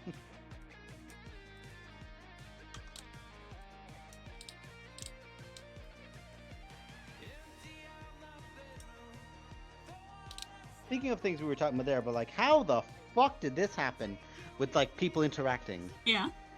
Fucking Shaggy, fucking William Afton showing up on their fucking stream to play D&D with them. That's another thing. It smells like what? I'm What like, fucking Into the Spider-Verse bullshit is this? How are you here? and how the fuck did Critical Role not get you?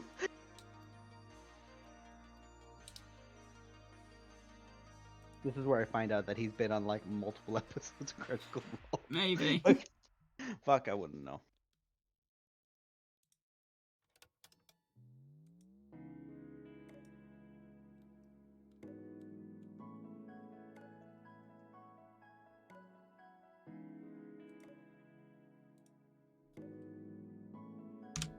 Oh god damn it. I don't remember the context of this, right? But I remember there was a time when Sam was talking with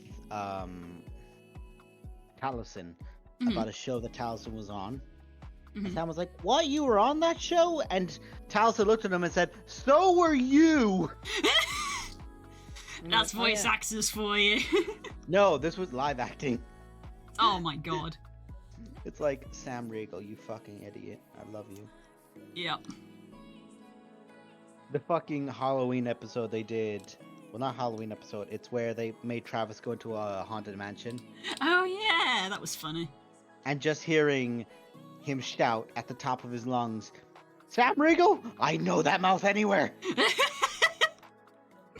Because of Her course he got instinctive covered up. smile. It's like, yeah, it's fucking huge.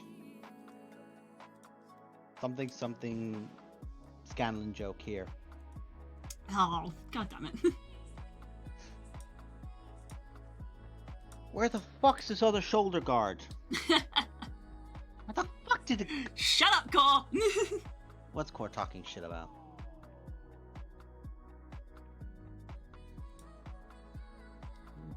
Have you actually seen the FNAF movie? Because I remember at one point you were like gonna and then you didn't. Did you end up seeing it in the end? I didn't. I saw snippets. And I saw enough people who talked about it, you know? I'm gonna hook you up. Ooh. Because... With a totally legal and legitimate service. Why, thank you. It's Foxy's favorite. me and Spook watched it with Foxy, which is my Foxy plush, and definitely not anything else. Mm-hmm. But yeah, it was decent actually. Yeah. Yeah. It was decent. It's like it was one of those things where it's like not groundbreaking if you're looking at it from purely a movie standpoint, but if you're looking at it from, you know, a movie adaptation of a game, which has obviously a history of being bad, it was good. You know, it stood up of like, yeah, I would rewatch it. You know, it wasn't bad, so I would rewatch it. It was good. Yeah. I have seen the Springtrap scene. Like, in that way of the first time he showed up on screen. Yeah. Shock and horror, guys. They put Springtrap, the most iconic character, in it because he was in all the trailers as well. Yeah, that's the thing. Yeah, it's one of those things where it's like I don't want to be saying too much because I you can go watch it. That's why I was like, have you seen it? Because I was like, I could talk about it here, but I won't. But yeah, if you obviously because it's FNAF, it is very clearly set up for a potential the sequel. Next one. Yeah.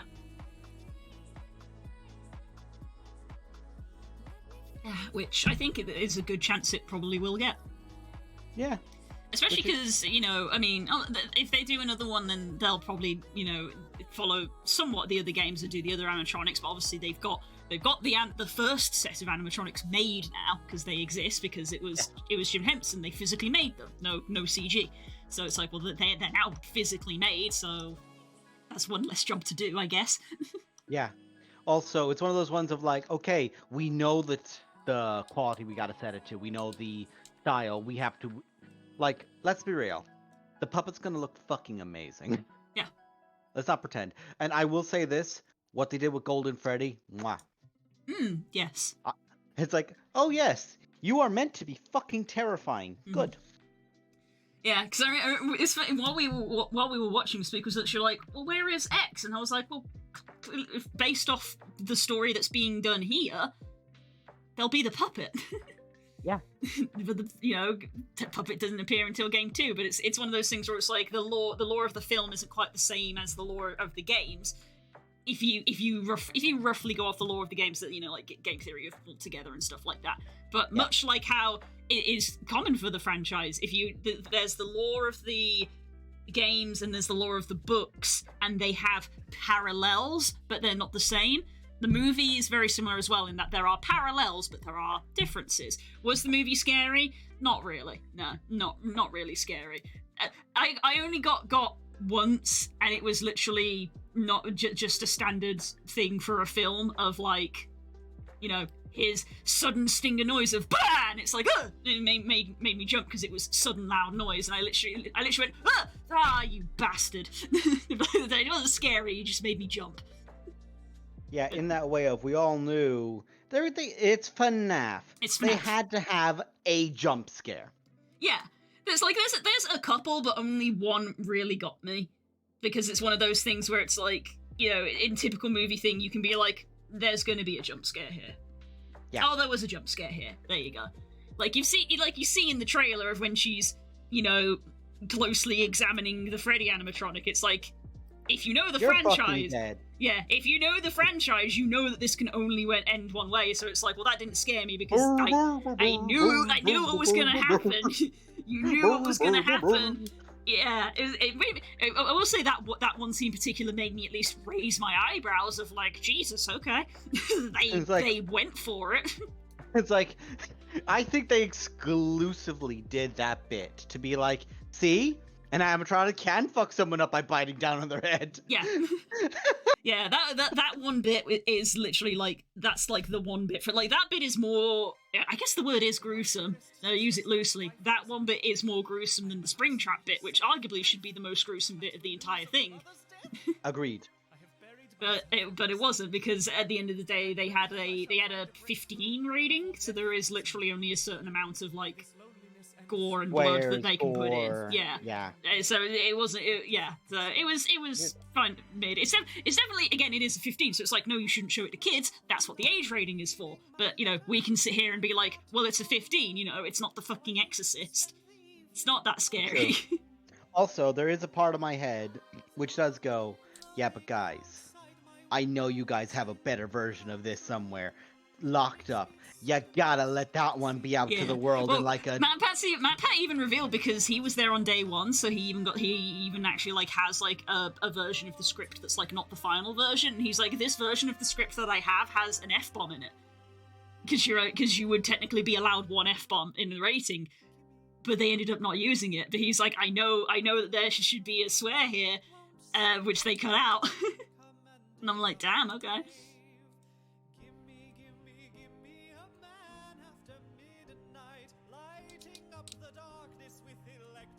Everyone stares at the cupcake. What the dog doing? Yeah. It's like, The why is it version. why is it in a cage? Because it growled at me. Michael, don't leave me here. Hang on. Michael. Hang on. Michael! Yeah. Michael! Don't leave me here! Michael! Michael. But yeah, it is. I'm pretty sure you probably have seen as well. He says the line. Yeah. I always come back. He also, you could tell he just had so much fun. Mm-hmm. He was very good in that scene. He had so much fun in it. Also, I have seen something which ends up being a recurring bit from what I've gathered of, you have 2 jobs, but that's 3 things. Yeah, he just does that bit twice. 2 jobs, do this, and do this, and do this. That's 3 things. It's another one of those things as well, it's another one of those, it's almost like watching Detective Pikachu of like someone who is a fan versus someone who isn't a fan, of like, if you're a fan, then you know that obviously this actor is we know that that's that, but obviously in the film, that's played as a thing that they don't know. So you see him at the start, and I was sat there watching this, and I literally said this to you, I think, of like, I've literally even watched like the first 10 minutes and I've had to pause and be like, okay. Because it's little things where if you don't know, you probably wouldn't notice, but because you notice these little things in his performance, and it's like, God, you're such a good actor. Yes, he is. He's a I'm just stellar like, actor. just little things that he does of, like when he like pauses in certain places, and like the way that he sort of like does things, and you just sort of think like, well, because I know who you are, I know. And it's just like things that you probably wouldn't pick up the first time round, right? I've finally done all of these terrain pieces. Like, we can all very thoroughly agree to the notion of they got the right fucking actor. Yeah. God, did they get the right actor? I'm gonna go ahead and say it. If I've got a critique for that film, it's that he's not in it enough. Frankly. From what I've seen, I would disagree, but not because of the reason. I would say he's in it plenty, and the reason I would say that is, like any good villain, less is more. True. I suppose that is true, yes. That would be my only way to like caveat that, where it's like, well, how do you replace him for the runtime? And from my understanding, Golden Freddy kinda takes that position. A little bit. Golden Freddy is another one where it's like, you can understand why they've done it because it's Golden Freddy and that's the point. Golden Freddy also is not there for very long. And is not explained and is not talked about. But again, it's like if you know the FNAF franchise, you know that's the whole point of Golden Freddy, is that they are not there very often and they aren't really explained and they aren't often that talked about. That's kind of part of the point. I guess it's one of those things where it's like, because I like villains so much, I like to see more. I guess it's one of those things where I'd say the setup is definitely good for a second movie to maybe have them be more present as a villain. Yes, I would agree. I would definitely I would be more than happy to see them in a sequel, because now that they've had that setup. I would agree. Like, I don't mind saying it. If they just went straight to FNAF 3, I'd actually be okay with it. Yeah. Like, some fucking idiot ends up doing something and it's like, oh look, we found him. And like the two characters together go, right, they say they've salvaged things from that location. We know people come back when they're killed in suits. Do you want to go and just make sure? Boom. There's all the setup you need of going, right, let's just make fucking sure. And in doing so, as is typical of anything, in attempting to prevent their fate, they expedite it, expedite it, that's the word. No, both ways of saying it, we're fine. Oh, okay. You're good, but you're good, boo, you good. But, I've even seen people say that there could be like a FNAF 4 style thing or mini thing from the Vanessa things at the end. Yeah, that's the thing as well, is that the where it goes with Vanessa, it's again, as it's clearly set up for a sequel. It's kept vague. You know what I really enjoy though, is the picture of the Spring Bonnie suit, where it's immaculate, like fully well kept. I find legitimately creepier than the worn down one. Yes. And I like that.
I like the warm atmosphere of the lava. Thank you.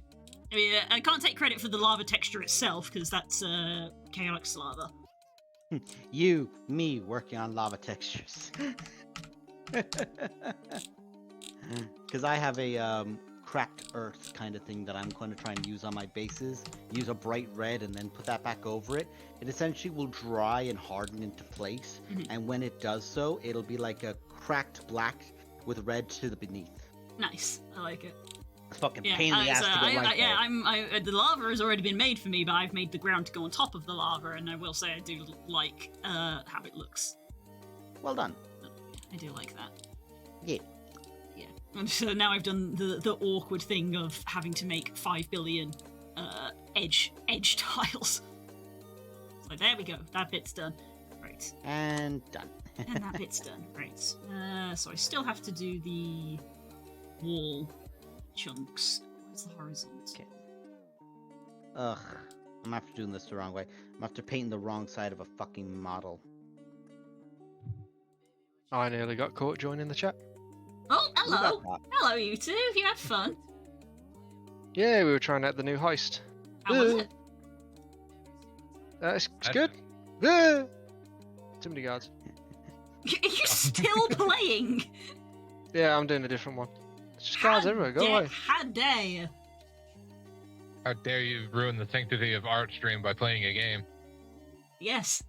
Or I am having a creative evening by creating stress for myself. Mm-hmm.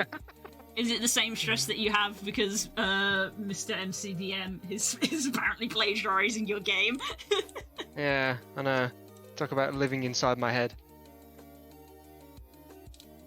It looks good though. It does. I think I'm gonna wait until I get paid on Friday, and then I'm gonna. I've gone the wrong way. Fuck. I'm gonna wait until Friday, and then go the might wrong back way. it. Fuck. You're gonna back the and Kickstarter. then go the fair wrong enough. way. Yeah, I just saw. Wait, I just saw someone on the nightclub go into the elevator and everything. Like not a guard, like a person. Oh, What? What? I didn't know. That was a interesting. I thing. love out of context. Everyone else will go, what the actual fuck does that make a difference of? But because I know the map, I'm like, why the fuck are they doing that? Yeah. Shouldn't that be more people, like more eyes on this situation? That's illegal. Can't do that. Honestly. What are you gonna do? Report it? What are you, a cop? SMH, I literally have one rule and they're breaking it. I don't know what your Maybe. rules are. I don't even know what your fucking schedule is, love. And I live with you. My schedule's literally been the same for a year. I mean, You're I've like switched over to art now. sometimes I get messages from Stanji as well being like, are you streaming? And I'm like, yes, I've been streaming on this day every day for the last year. It's art stream. Art. Stream. It's art stream. We do creative things. Tell us about the RPG, because I was only able to sort of like paraphrase things because you've watched a lot of the videos and I haven't.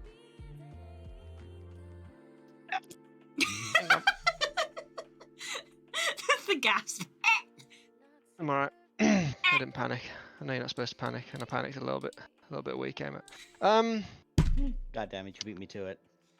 I mean, do you wanna like ask questions and then I will answer them as best I can without like going all the time?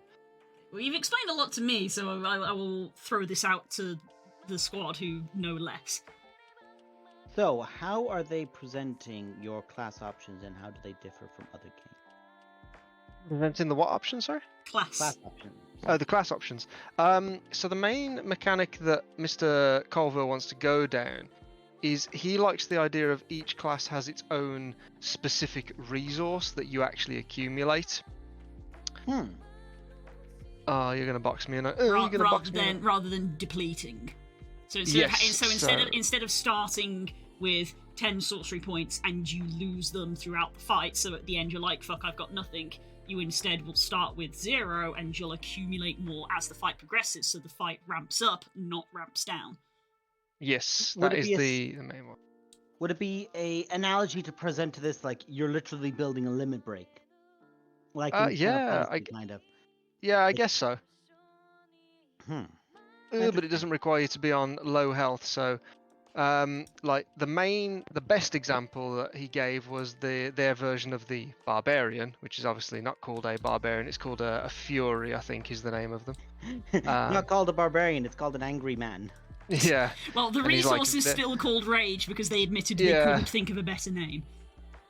It's like their resource is rage, which is a bit unoriginal, but it does work. So some of the things that rage will let you do is it will allow you to get like more movement, more damage resistance, and that kind of stuff. But one of the mechanics that he wants to work with is over the course of your time awake and doing stuff, you'll accumulate victories, and then when you have a rest, you lose all those victories. I'm sorry, but my head was like, over the course of a day, you get angrier. Yeah, essentially. I know about it's you, ki- it's but kinda I how it tend to works. get angrier over the course of a day. So, and the more victories that you've got, they do different things for your different class. So your class has like, if you have this many victories, this kind of thing happens. And for what is essentially the barbarian, they will take cumulatively less and less damage. And from what I can gather at the moment from their playtest, it doesn't have a cap because in his version, the reason why it doesn't have a cap at the moment is because when you roll to hit in that game, you don't actually roll to hit. You always hit. You only roll for damage. So you're constantly battling the enemies in a war of attrition. You're losing health, they're losing health. So as you accumulate victories, you are being more and more heroic because you're doing cooler and cooler things, and it's been building up to a more and more epic climax. But if you need to take a rest, when you take that rest, you lose the victories, but you'll get your health back. So there's that kind of, how far do we want to push this before we get in over our head? It's nice because it means that you never have the thing that does sometimes happen in 5th edition, regardless of what level you have, of, I do this thing, I missed. Well, that was a waste of a turn. Yeah. It means you're always doing something. You're always doing damage. You might not be doing the most damage, but you are still doing damage and contributing to the fight. So... and one of the other ones that he was talking about recently was use of stamina.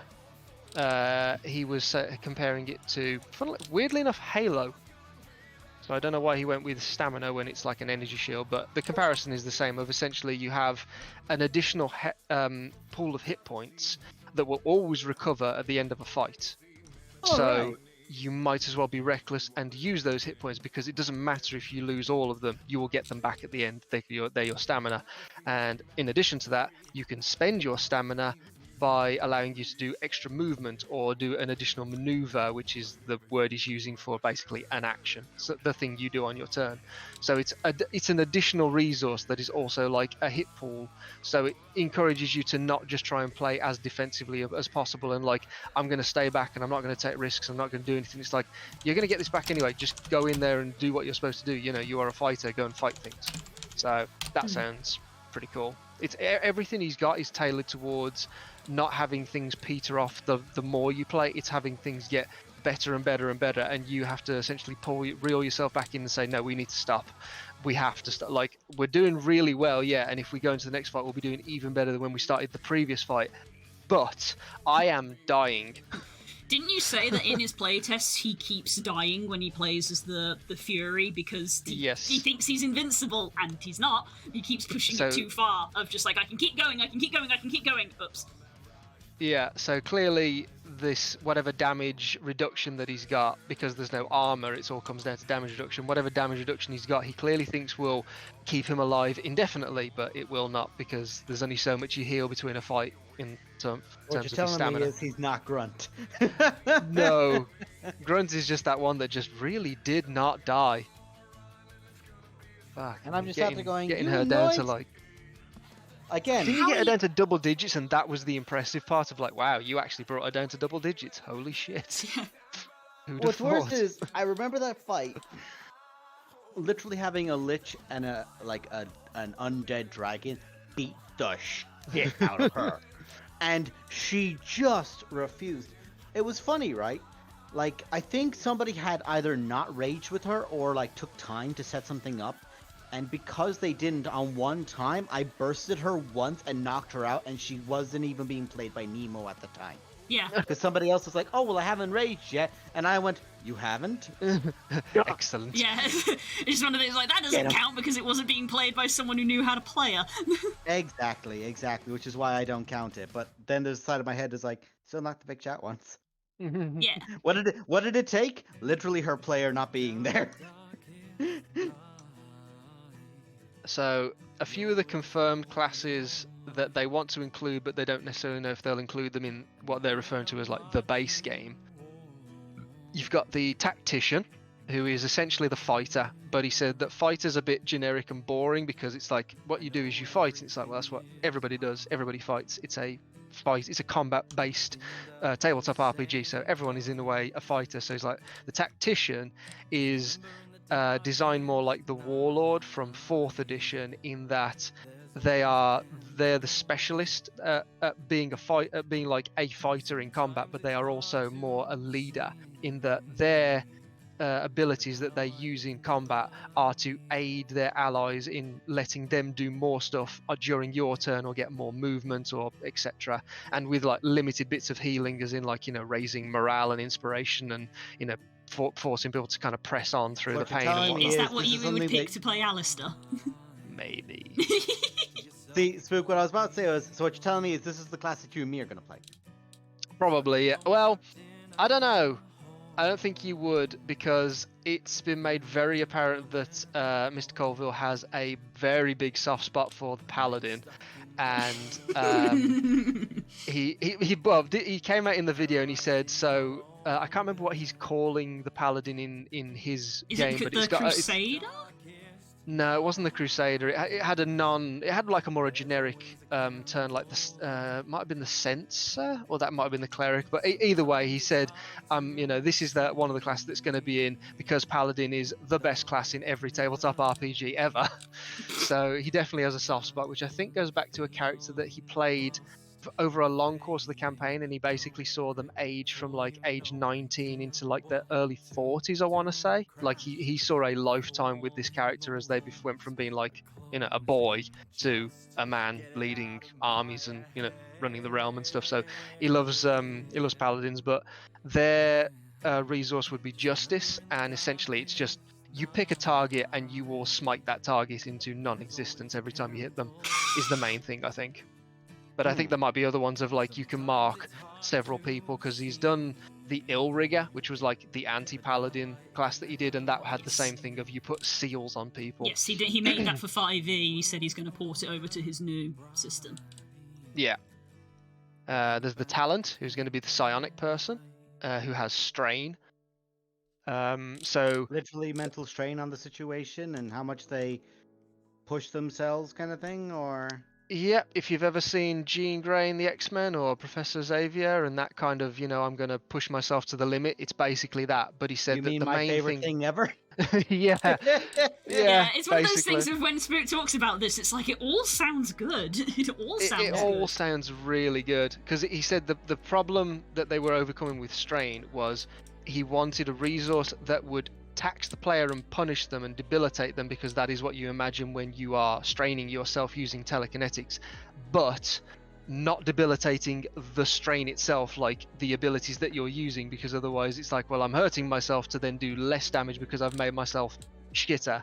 So it's like I think it opens you up to taking more damage from the enemy and stuff, but they're like mitigating things where if you're tactical and you position yourself well and if you do certain things, you won't necessarily experience the downsides, but they will still be present because you are overexerting yourself. So it's one of those ones of like the fight begins, or like, oh god, here comes the threat, and it's like, oh okay, no one's able to hurt the threat, and the psionic goes, can you keep me safe? Yeah. I will rip them apart. And which is how you want to feel. It's how Yeah. you want to feel when you're playing someone that's like the Talent. I'm a prodigy, I'm telekinetic, I have access to abilities that even in this world of magic you guys cannot comprehend. So if you keep me safe, I can win the day for us, but you need to keep me safe because I'm still mortal. Yeah. So and then cool your stuff. paladin can just like go, oh, here comes the big bruiser who was meant to try and get at the psionic. I will hold that person and they are not moving a fucking inch. Meanwhile, the tactician is going, okay, Shadow, you need to do this, you need to do that, you do this, you do that.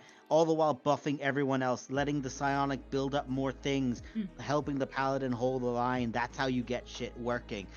We all love good synergy in our D&D games. We Tell all them love a it bit in about RPGs. the Shadow, because I probably got some of it a little bit wrong because I was going from memory. So the Shadow, they don't want to work like the traditional rogue of just man in dark hood and cloak, broody backstory, has knife. Their view on it, I think, I haven't played it, but I think is more akin to something like how you would play stealth in Dishonored. Of there is definitely like a sorcerer magical Yeah, element, there's a not magic like element. not like you cast spells, more like you have magical abilities like moving through darkness and being able to escape at the last minute, being able to move when it's not your turn. And Yeah, no, that's we've why got a I compared it problem, of like kid. it's more like a shadow monk than a rogue was like the best comparison I could make. I guess we've so, got a but they problem, do kid. specifically use like weapons. Here's the problem, right? You keep listing things, and I'm like, I like that, I like that, I like that, I like that. I didn't have that with D&D. I didn't have that with D&D. But like the Shadow, there's a reason Crumblebottom and Nezanar are built like they are, because that's one of my favorite archetypes to play. Well, is their I can pick resource. you out. Their resource at the moment is called Doom. I don't know if it will stay that way because. Is that quite right, my boy? But the way that it works is, from what I've gathered from their playtesting, you accumulate more Doom the more critical hits you witness. Ooh. Yes, and then that allows them to do more things. So I love that very subtle. Ooh. yeah. So first, in order to understand the Shadow's main mechanic that they spend their resource on, you have to understand initiative. The way initiative works is it's your team, their team, your team, their team, but not everyone on your team, everyone on their team, because that would just be a wipe for whoever goes first. A player on your team goes first, then a player on the enemy team goes, and then a player on your team, or vice versa. Either the enemy starts and then your player takes a turn, but the players decide who takes their turn first. So the idea being, you strategize, you talk about what your guys are going to do on your turn, and you negotiate as to who would be best to go first. Is it good for the paladin to go first and start setting up some buffs, or to try and take the heat off, or does the psionic want to go first and start powering up whatever he's going to do, or does the spellcaster want to start setting something up? Like, you actually strategize and say, I think it'd be best if I go first, but hang on, I want to go first. But the Shadow can spend some of their Doom that they accumulate to immediately take a turn after another player. So essentially you'll have two players that will have their turns back to back before an enemy goes. So anyone who knows anything about action economy knows that that can be a very quick snowball if it's like, you're delaying the enemy's turn from a game that is programmed around you take a turn, then I do something. I do damage to your side, then you do damage to mine. Now it's like, well, I'm doing twice the amount of damage to your side before you even get to go. So it's not mathematically 2 to 1. I've diminished your side potentially by quite a bit now, so you're going to be doing even less by the time your turn comes around. So the Shadow is looking like, from the playtest, like it's pretty much set in stone where it is at the moment, because it's really fun to play. It's really powerful but not overpowered, because you still want to save your Doom in order to vanish away from stuff and to not take damage. So when an enemy hits you, save your Doom. You got to save your Doom, man. Like, you can spend Doom in order to completely mitigate an attack by he gives the abilities cool names. It's never like a 2-stroke thing of like swift death or something. He gives them like almost like a short sentence. So in order to take your turn after somebody on your team, you say hesitation is weakness, and that allows you to then take your turn after a teammate. I don't know where he got that from. To those who have wronged me. I don't know where he gets these things from, but he does look at a lot of resources, so it is probably from somewhere. But that is the name of that ability. Hesitation is weakness, allows you to go after another player. Yeah. The other one that the tactician had that he went into a little bit of detail was, he says that he wants subclasses to be very prominent, but he also wants them to be very distinct. So like you could have a team of 3 people all playing a tactician, and they are all completely unique, and they feel unique and different, as opposed to they all take most of the stuff from tactician and then they have a little bit of flair. He likes them to be very distinct from one another. And the 2 paths that he was looking at initially was a tactician that allows people to do like additional movement, so we can move everybody up the battlefield all at the same time. Or what was the other one now? It was in my head when I started talking about it. Taunt. So you can't force an enemy to attack you, but you essentially put negatives on them, or the ability to attack them during their turn before they attack if they don't engage with you. So you basically make it like you either hit someone else and I'll do something really bad to you, or you'll suffer a debuff, or you have to fight me. Those are your choices. So it's quite nice. In other words, Spook, if I can multiclass, I will be multiclassing into that, because yes, I will play Paladin, but that is a key element of Thane. Like, yeah. Would you like to focus someone else? Allow me to list the reasons why that's bad. Now focus me instead. It's like, oh yeah, sure, you just crit. Again, oh, you crit the cleric and you did 62 points of damage? Fantastic. How much health do you have? 54? How much health did you dream that you had? Oh, you have 54 health? So when you crit this person and you do this damage to them, I make you make a wisdom save. Do you succeed it? No, you are instantly dead. I have punched a hole through your chest. Train noises. It is going to be a 2d6 system as well, as opposed to the d20, but he has said that he wants to include d8s and d4s. So Oh. d4s would be proficiency die, because he thinks that if you are doing something that requires proficiency, as opposed to something that you're not trained with, the margin for error should be much smaller. Ah. And I think you can See. only crit on using a proficiency die. Right. So I a 1 in think- 4 chance of it popping up, which sounds, bad when you think of like, every time I roll a proficiency die, I've only got a 1 in 4 chance, but D20 is 1 in 20, so. Yeah. It also means that like modifiers which are high are way more significant because like in D&D I can go, yeah, thing can flex into having a 15 in one skill. Plus 15 to one skill. That means that like I roll a 5, I still succeed on a very hard DC. But like that's great for that one element. There's a bunch of other things that there's no way I can match that feat. Yeah, and it just makes it very ridiculous late game where it's like, unless you are trained to do this, don't bother. Yeah.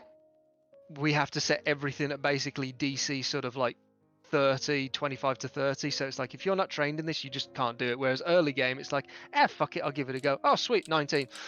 -1, I still succeed. Sweet. It's like, Yeah. Well, the person who's skilled at doing this kind of feels like crap now because they just can't roll above single digits the whole night. So I think these 3 models are finally fucking done. Hey, nice. Hang on a sec.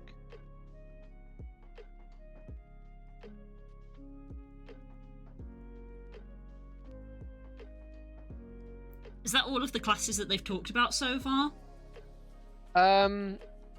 they said they want to try and bring back the Beast Heart, which I think would be their version of not quite the Ranger, but specifically the Beastmaster Ranger, in that your companion generates ferocity, which then fuels you being able to do cool stuff in combat. They want to do the Elementalist, which is their version of a spellcaster. I don't know whether that's going to be like Avatar, where it's like, you are the avatar and you can learn all of them, or if it's going to be mono or a choice of either. I don't know. They haven't really gone into that one. It depends on how they're doing the subclasses, I guess, or how they visualize it. Yeah, I guess so. But they've not really spoken about that one just yet, because that's not one of the core ones that they're doing. The other one would be the Summoner, with the base subclass being the Necromancer to start with. And the thought is that if they can get that one working very well, then they will look at doing other subclasses where it's like you might have fairies or elementals or imps or that kind of stuff. That's neat, because that's one thing that 5e certainly lacks, is a dedicated summoner. It's like if someone came up and said, how do I play a summoner in 5e, there'd be a slight pause of like, well, I guess you could be like a druid and take, all the conjure wood and being stuff and the path of the shepherd, I guess, but that got added in later kind of thing.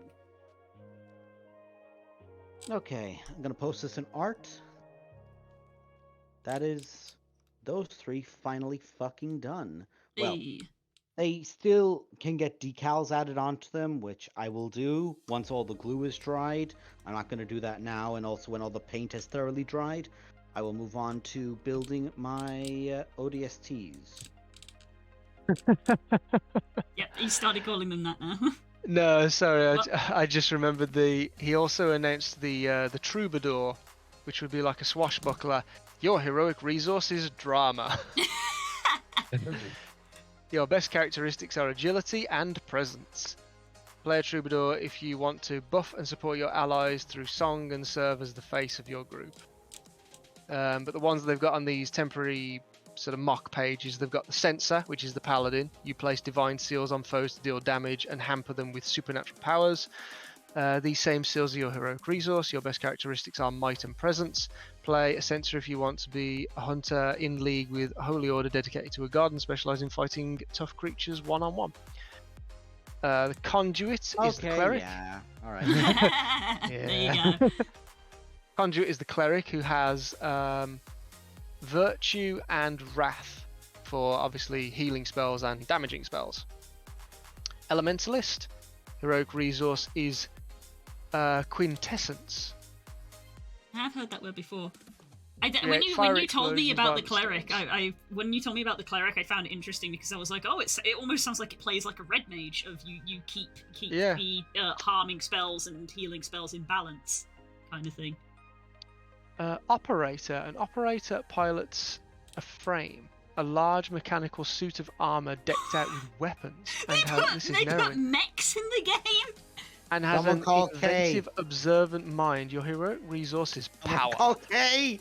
Your Someone best call characteristics Kay. are reason and intuition. Play an operator if you want to wear a Okay, never mech-like mind, don't suit call of Kay. armor to withstand a healthy amount of punishment while controlling a wide swath of the battlefield, and to be an adapted tinkerer. That strikes me as a narrowing It's class. like Neren's right here. Mm. Throwback to our Heroes of the Storm days.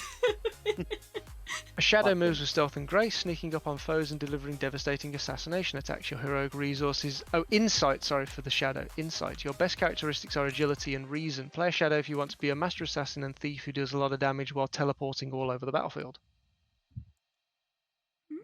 Ugh, I am tired now that I finished those. Well, they're not finished, they're battle ready. Suited armor, giant mechs. Yeah, that's basically they're mechs, but we don't want to call them mechs because this is a fantasy setting. But also, we want to put mechs. Enjoy those, folks. Posted them in the... Oh, I just posted those in a different server. Ah, fuck it. That server was going to have them in there anyway. It's fine. Nice. Let's post these in there now. I'm going to do these individually so that they're a little bit easier to look at. And that's where they've come from.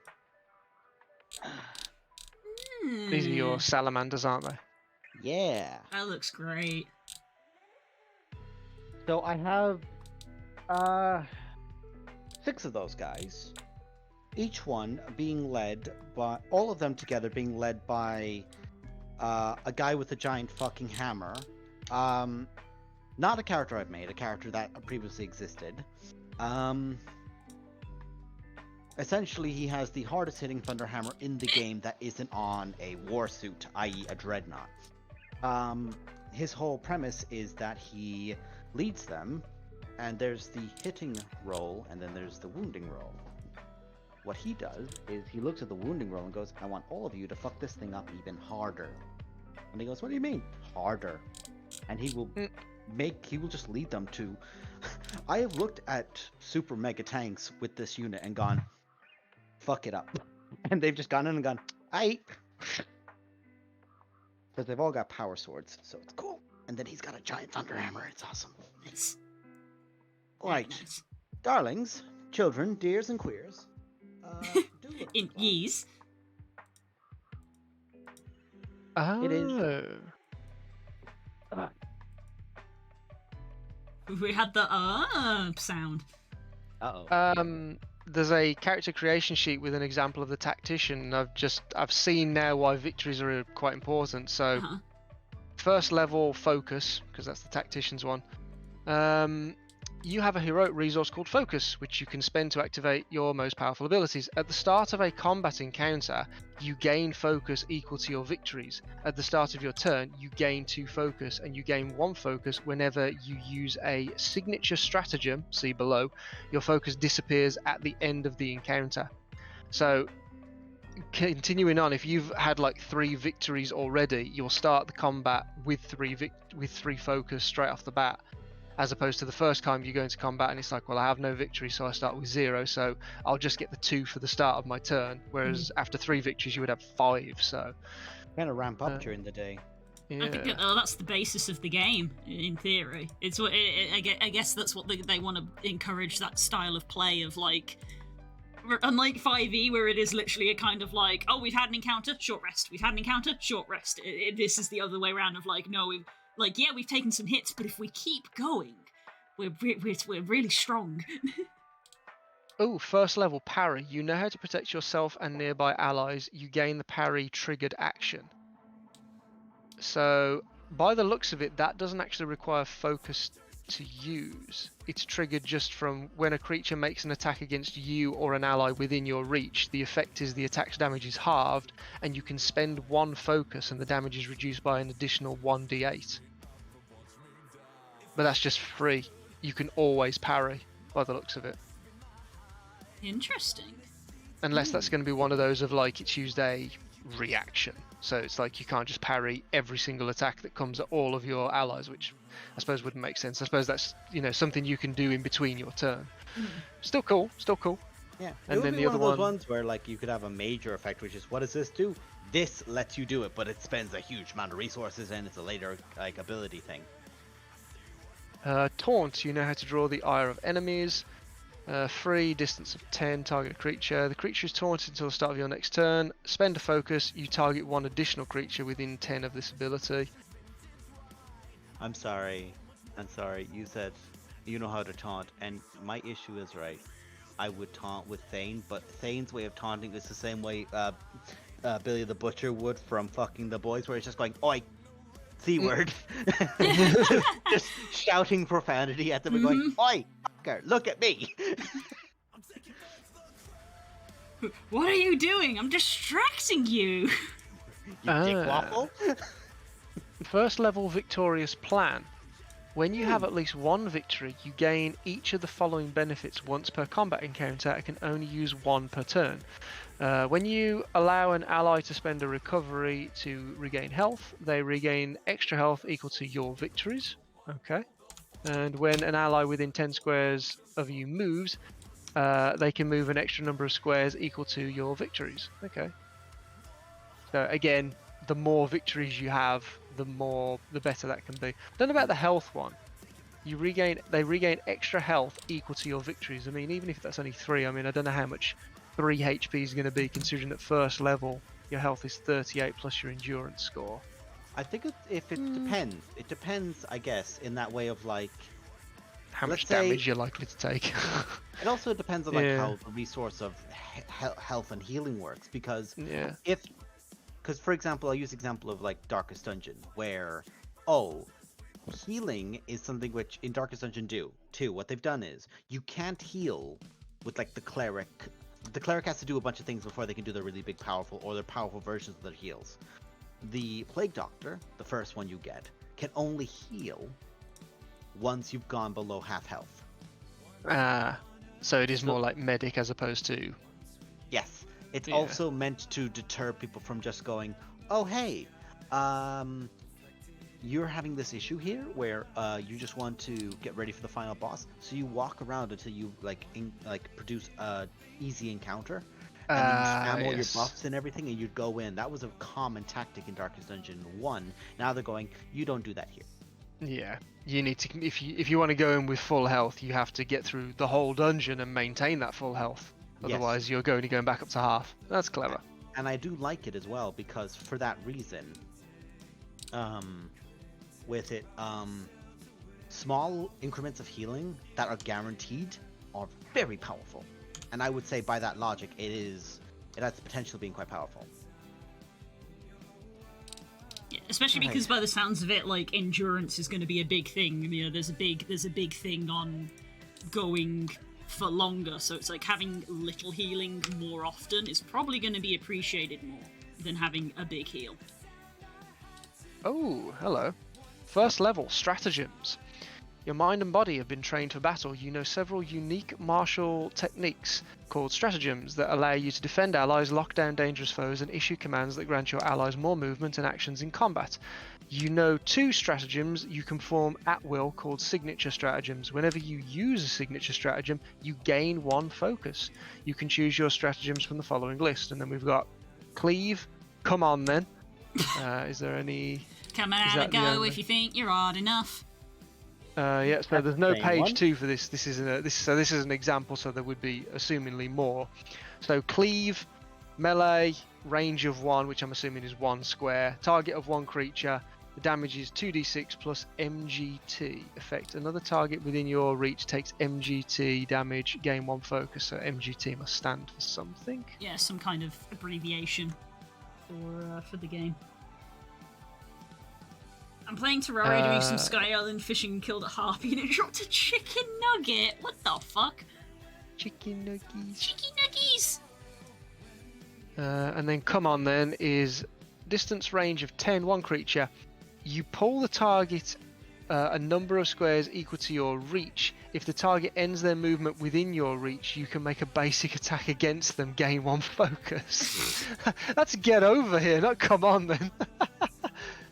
You pull the target a number of squares equal to your reach. Bloody hell. That's cool.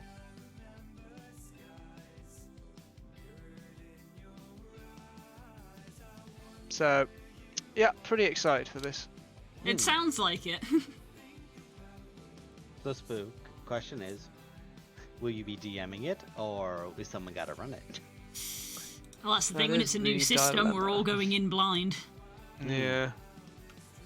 I mean, I know we've talked about it, like, I wouldn't be adverse to the idea of, like, D&D, like, our next Oak-Arc, or, pardon me, our next, sorry, it's on the Bringo brain. burr! Bringo burr. We've talked, I'm ND, we all know this. Anyway, moving on swiftly.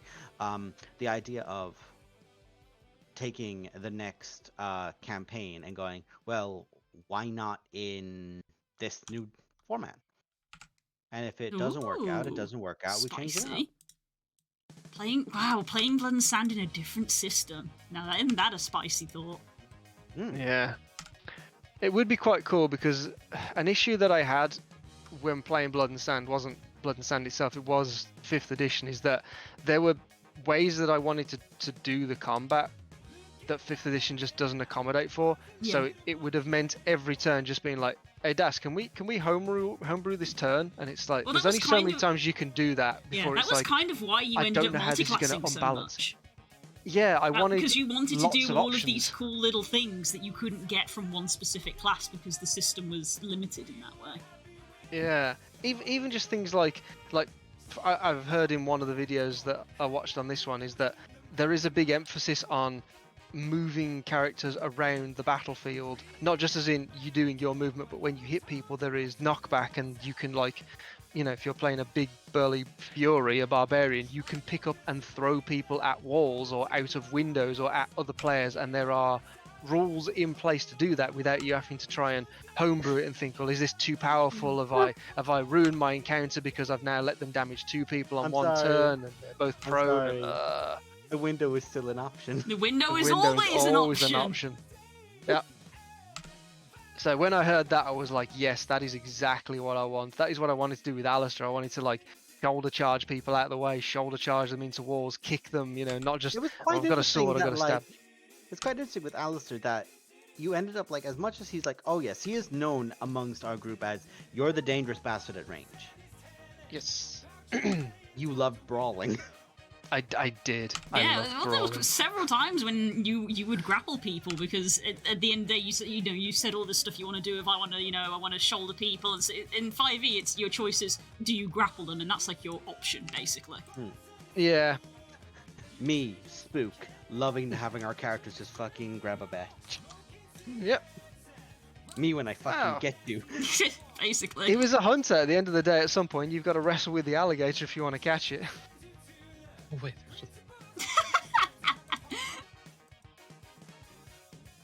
Sorry.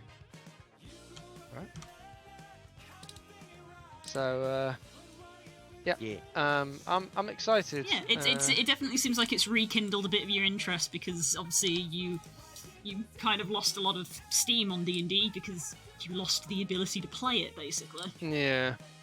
This seems Just- to have just been away for so long. rekindled your interest in TTRPGs again, which is nice to see. Because I've always liked the combat side of things, and 5e was good to start with, but you do realise very quickly that it doesn't accommodate for everything that you want to do. It's like it accommodates for everything you want to do as long as you want to be a spellcaster. But if you want to go down the sort of martial route, it's like, well, are you playing a battle master or a monk? Well, you're going to have a pretty boring time then, I'm afraid, because those are kind of the best martial classes for variety and, doing unique, cool stuff. Be a monk or be this kind of fighter. Because that was your thing of when you were trying to redo, essentially make your own version of 5e, which is why I was like, at this point you're making your own game. You were like, what am I changing? Well, the first thing I'm changing is that Battlemaster is the default for fighter. It's not an option, it's the default. All fighters should be able to do this. Because there's just, every time you look at the battle, especially when Tasha's came out, and it's like, we've got some presets that you can be like a gladiator or a hoplite, and they use these specific things to do these kind of things in battle. It's like, how is this not the default? When champion is just, you crit on a smaller number, like, oh, let's all throw a party, I crit on a 19. Like, that is so boring. I feel like with Champion had one very sincere issue. It was one of the first things made. Yeah, it is. Yeah, it's so clear that Champion is literally. I wouldn't be surprised if Champion was literally the first class made, because it is so basic. Like it's beginner friendly, but like to its detriment.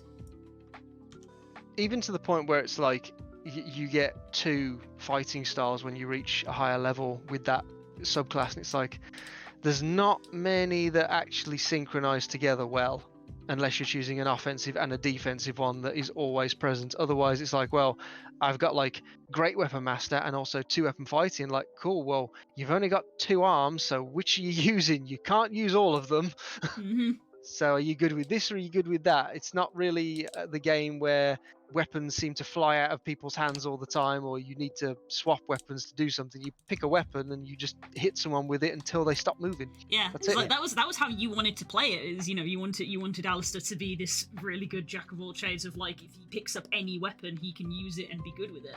And it was only really thanks to Das and the magical weapon that can change on the fly, because 5e on its own doesn't provide that for you. No. Das provided that for you. And that would have made it a lot more boring, basically, because then it's like, well, the rules say that it's an action if you want to put a weapon away, and that means you got to wait until your next turn to do an action. But it's kind of as part of your movement as well. If you're drawing a bow and you're like, oh, I've already lost interest. We just want to do cool shit. Just let me fight the monsters, please. Part of my head, right?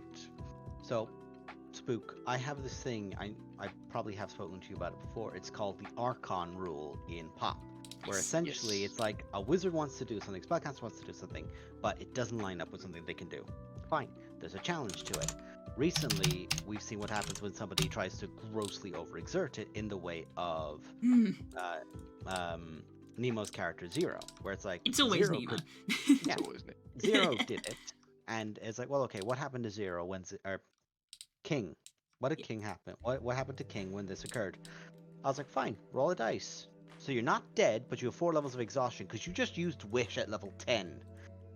You can do the thing. The cost and challenge comes to you are trying to pull more magic through your body than is physically capable. Ergo, this gonna hurt. Yeah. You know what Nemo's like? Nemo's like, fuck me up. Just, it's like, do you want, you can kill me. It's okay if you want to kill me. And we're like, Nemo, shut up. Pull the trigger, Piglet. Pull the trigger. Alright, friend. I need to go do some stuff before work, so I will That's talk to you all later. Thanks for coming by. Take care, friend. Yep. Bye-bye. My lad. Bye. You take care. And those are fun parts of when you're playing online and stuff, but with Magic on that degree, it's like this is not something that's going to be short term. Whereas when you're in the midst of combat and you're like, I want to do a cool thing, am I allowed to do this? And as a DM, you're like, well, logically, yes, you would be able to do something like that, but I've not got anything pre-written down as to what should happen for this to happen. So I'll make a ruling, and then it's only when you see afterwards that you're like, you've either made the ruling crap because the player's like not satisfied with what's happened because it's like, well, I might as well have just swung my sword, been boring, and it would have been better. Or you've gone the other way and it's like, right, well, now I've got the enemies downed and everyone's basically dogpiled them, and this encounter that was supposed to go on for about 8 rounds is now going to last 2. Yeah, this is the thing. fuck. Is like we love 5e, but because we have played it so much, it's now the case of like we can see the flaws and we understand 5e enough that we're like, well, okay, well, how can we do it better? It's literally being a game designer, basically, of like you can love a game and still see its flaws and want to improve on it. And if anything, I imagine most game designers do, which is how you end up with new games, is they see games that they love and they want to do their take on it. Mm-hmm. I think you can only truly say that you love a game when you can see how to improve it. I think if you look at a game and you can't see any improvement with it, I don't think you fully enjoyed that game. Because like I've played Final Fantasy Tactics many times over, and there's so many things that I wish that game was that it isn't. But if I didn't like that game, I wouldn't sit there and think, oh man, this would be cool and that would be cool, because I'd just play it for a bit and then be like, that was fun, and then I'd just leave it and then just go elsewhere. And we can all think of examples. I mean, look at freaking Monster Hunter and Pokemon. You know, we can all think of things in games that we would improve and change, but we still love them regardless. Oh yeah. There is a thing as well, like, I mean, I love Baldur's Gate to fucking death, obviously. I mean, so many people do. It's a really good fucking game. Really good game. But I can fully get people who go, yeah, I see these flaws with the game. And I'm like, yeah, that's fine. Valid. Yeah. But, like, when it comes to things like what we want to do in our games and what we want to do in the settings and having choice, there is part of me now where, like, I would look at it and go, well, okay. Let's say there's a... Because my whole thing with, I just gotta keep options in a game and I have to decide which one of these isn't gonna fuck me over more. Oh no, a choice. I have to go this way. So the catch is like I would want to do the same thing that I've done with the Archon, but instead it's like, well, okay, it's martial superiority, where it's like, well, why are you a fucking hero? Because for some key element, you're better. Like with the Archon thing, it's like, well, why are you a wizard or sorcerer, or like, oh, I am the failed example of a lich being made, and being like, yeah, you're like the failed example of a lich king, which is why you're an Archon. Kika, you're literally got a fairy godmother. Like, your mother is one of the most powerful sorceresses. I'm like Kika is magic squared of like literal fairy godmother and wild magic sorcerer as biological mother. That's magic squared. Yes. And that's the point. It's like, yeah, that's exactly what she is. She is, by all intents and purposes, like the most magical person. Like, of course she's going to have this sort of effect to her. It literally only makes sense to do. But like with fighters, it's like, well, okay, like I'll use the example of Alistair. Alistair literally pushes himself in the wild constantly to be the physical best, and like maybe his thing won't be the same way that it is for like why are you a great gladiator or a champion gladiator? Well, I've been in the arena and I fought constantly. It's like, well, okay, so when you use certain things, you're better than anyone else will be with those certain things. But it's almost like achieving a prestige class. But like treating a prestige class as an element. So like, say, to use the example that I have there of like a champion, it's like, well, okay, any like really competent warrior like Alistair, for example, in this scenario, we'd look at him and go, well, okay, well, what can you do that's different to everyone else? It's like, well, okay, anything that involves a trap or like a pseudo improvised weapon, fucking stellar. Jesus Christ, you cannot match him, and that's the point. You can't match him when it comes to it. But when it's aside from that, it's like, oh well, here's Alistair, and this is why Alistair is so good. Then you come to someone like, well, why is Grunt a really good melee fighter? It's like, because Grunt is designed to withstand so much punishment. So like, and move and just constantly absorb. So Grunt's way of being in this scenario would be Grunt would just literally more or less build her meter, build her combo off of just being fucking indestructible. And that's her catch, that's her bit. Whereas with Alistair, it's like, well, what's Alistair's main thing? It's like, well, Alistair's been able to like set up a trap or set up some sort of element. Or, again, it's like, well, what does he do? Well, he's got Roper, he's got this element, and he attempts to make a heroic feat, and he performs an athletics check. But it's an athletics check with proficiency, so he can basically treat it like it's a battle style, where rather than just grappling someone, you're attacking them with this rope. So you've caught them by the neck and you're yanked them back and you're holding them down. You've pinned them with something in a certain way. You've ended up grappling them. They can attempt to break free, but you've restrained them, you've caught them, but only Alistair could do that. Grunt would not.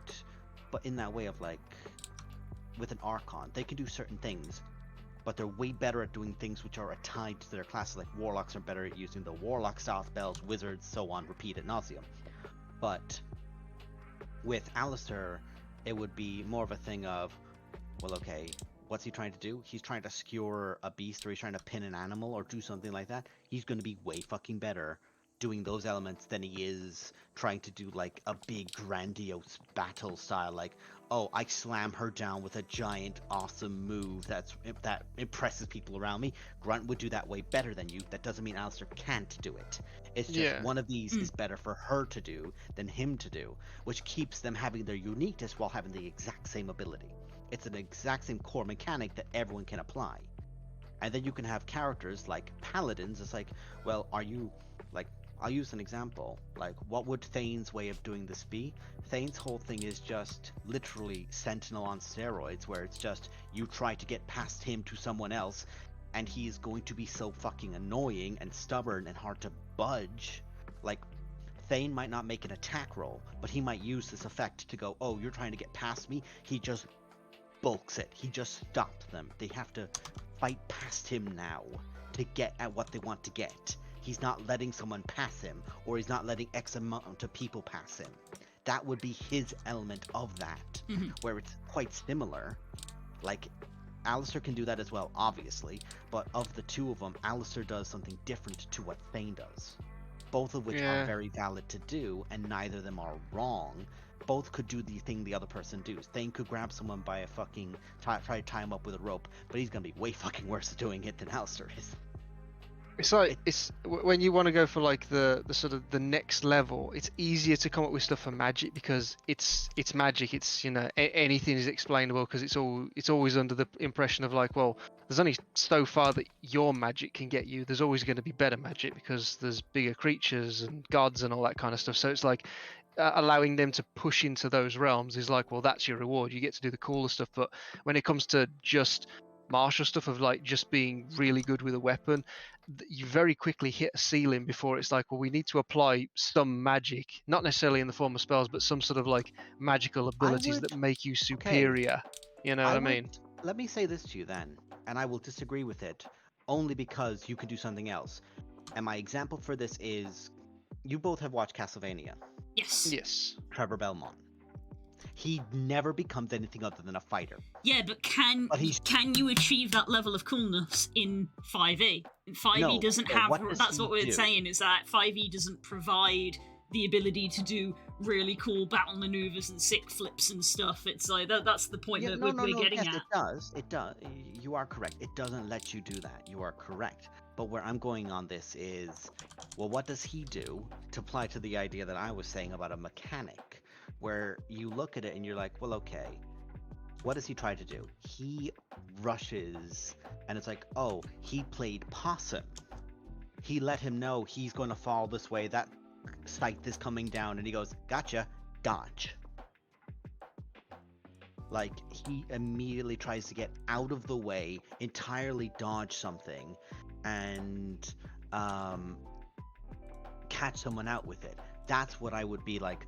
If you wanted an example of what I would try to do, that would be what would try to do. Of, well, rather than how to say this right, rather than to say, well, okay, you can only do cool flips or tricks. It's like, you can take something on, but you can push yourself further than, like, because again, a sorcerer can pick up a sword and do the exact same D8 that you can. But what you can do different is you can exert yourself. Maybe you're like, okay, I want to exert myself and try to do a plunging attack. Low risk, low effort, comparatively, for a fighter to do. Like, Alistair would be able to do that quite well, where it's like, well, okay, I'm trying to, like, lacerate a primary artery, something Alistair would know how to do when taking on a bigger animal. Like, you gotta bleed the fucking thing.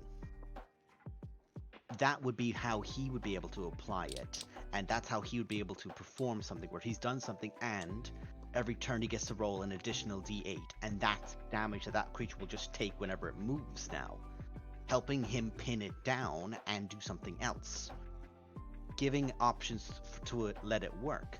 D&D doesn't let you do that, but yeah, you can build them, but it's like you want to still keep things open to people who aren't necessarily, like, you know, if they just want to play someone who is just a really good warrior, and they're just, you know, they're trying to justify, like, how is he such a good warrior without the use of, like, magic? Is there a way to justify that he's got this kind of superhuman ability just from pure practice, experience, and skill, you do eventually reach this kind of ceiling of like, there's only so much believability before it's like, there's no way you can get so much better. Whereas with wizards and magic and sorcerers and magic and stuff, it's like there isn't an accepted ceiling for magic because it's completely imaginary to us because it doesn't exist in the real world. So you can always raise the ceiling of like, they can study more, they can look up occult things, they can look up things from the past and new ways to do magic for the future and stuff. But with specifically just martial stuff, like not delving into the realm of magic, it can be hard to create somebody that's as epic. And so you have to try and find like the nice middle ground of like, well, you don't have spells and stuff, but being in a magical world, you've sort of absorbed this kind of, you've absorbed the world around you into the magic that is naturally there, that's what's making you so good. You get these kind of limited regeneration abilities, or this unbelievable amount of stamina, or you can use your weapon in what would typically be an unusable way to wield a weapon, of like spinning it round and essentially using a weapon in an unweapon-like way, but it works for you.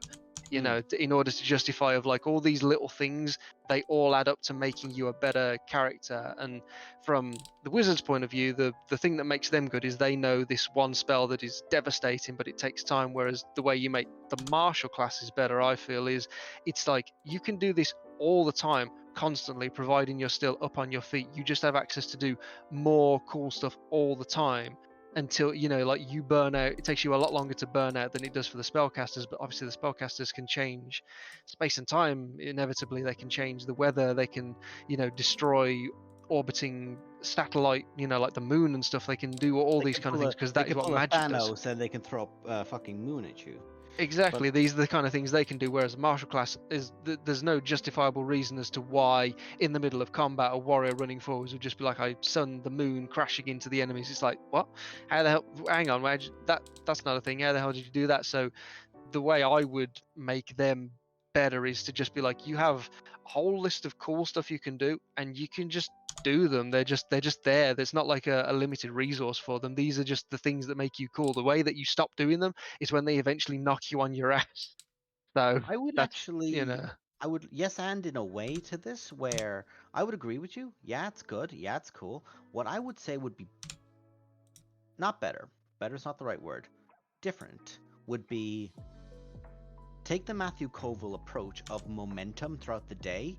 So let's say, you're waking up, you're like, okay, getting into it. But as we all know full well, like I'll use actually the Belmont example. It's like, well, how the fuck is he doing so much at the end of a day where he's battered, he's bruised, he's fucked up to heaven, and yet somehow he's battling fucking death?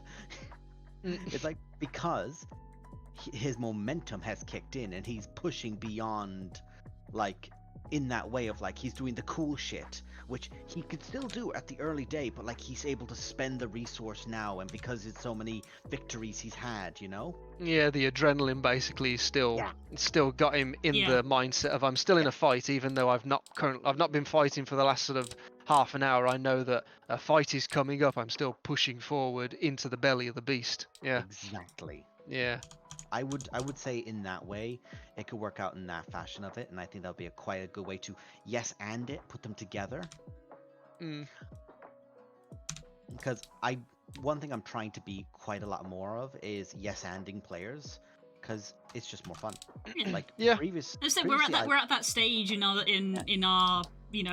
our RPG stage of like, we as a group are all very familiar with the system and with its limits and where we can go with those limits, but we're also at the stage where we're willing to kind of ignore those things and be like, it doesn't say in the book we can do that. None of us say that. We all just sort of go, yeah, all right, throw the book away. we're at that stage where we're willing to sort of get funky with things. Yeah, it's sort of subjugating. You're not looking for realism, because obviously it's fantasy. You're just looking for that believability of, is it believable that this monster can do this attack that Das has just said? And it's like, well, we know he just made it up because we've all read the monster manual, but is it believable that he can do this thing? And it's like, well, yeah, it is. It does make complete sense that it should be able to do it. So you don't question it then, because it's like, well, if we're supposed to believe this is a real world, there's no reason why it wouldn't do that, because that would be the optimal thing to do. It's not just going to go, oh, according to my stat block, I have to do one of these two things, so I'm going to do this one because I suppose it hits the most people. It's like, well, no, it's going to do the thing that's going to keep it alive the longest, so I'll believe that. And same applies to the players of like, I'm not just going to stand here and just keep swinging sword and doing boring stuff, because it's like, well, the whole point of when you're in a fight is that you want to win. You're going to do whatever it takes in order to put the enemy at the biggest disadvantage, put you at the biggest advantage, and positioning. And you're going to try and do something good and helpful with your turn that incorporates more than just stab.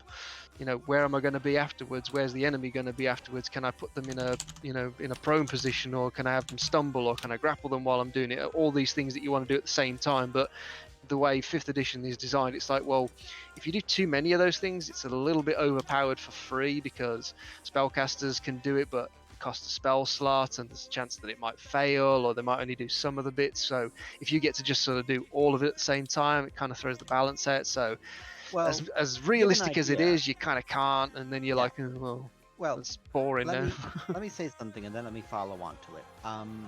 So what I tend to try to do nowadays is, for this example of like the Archon thing, which is basically you use something which isn't in your purview.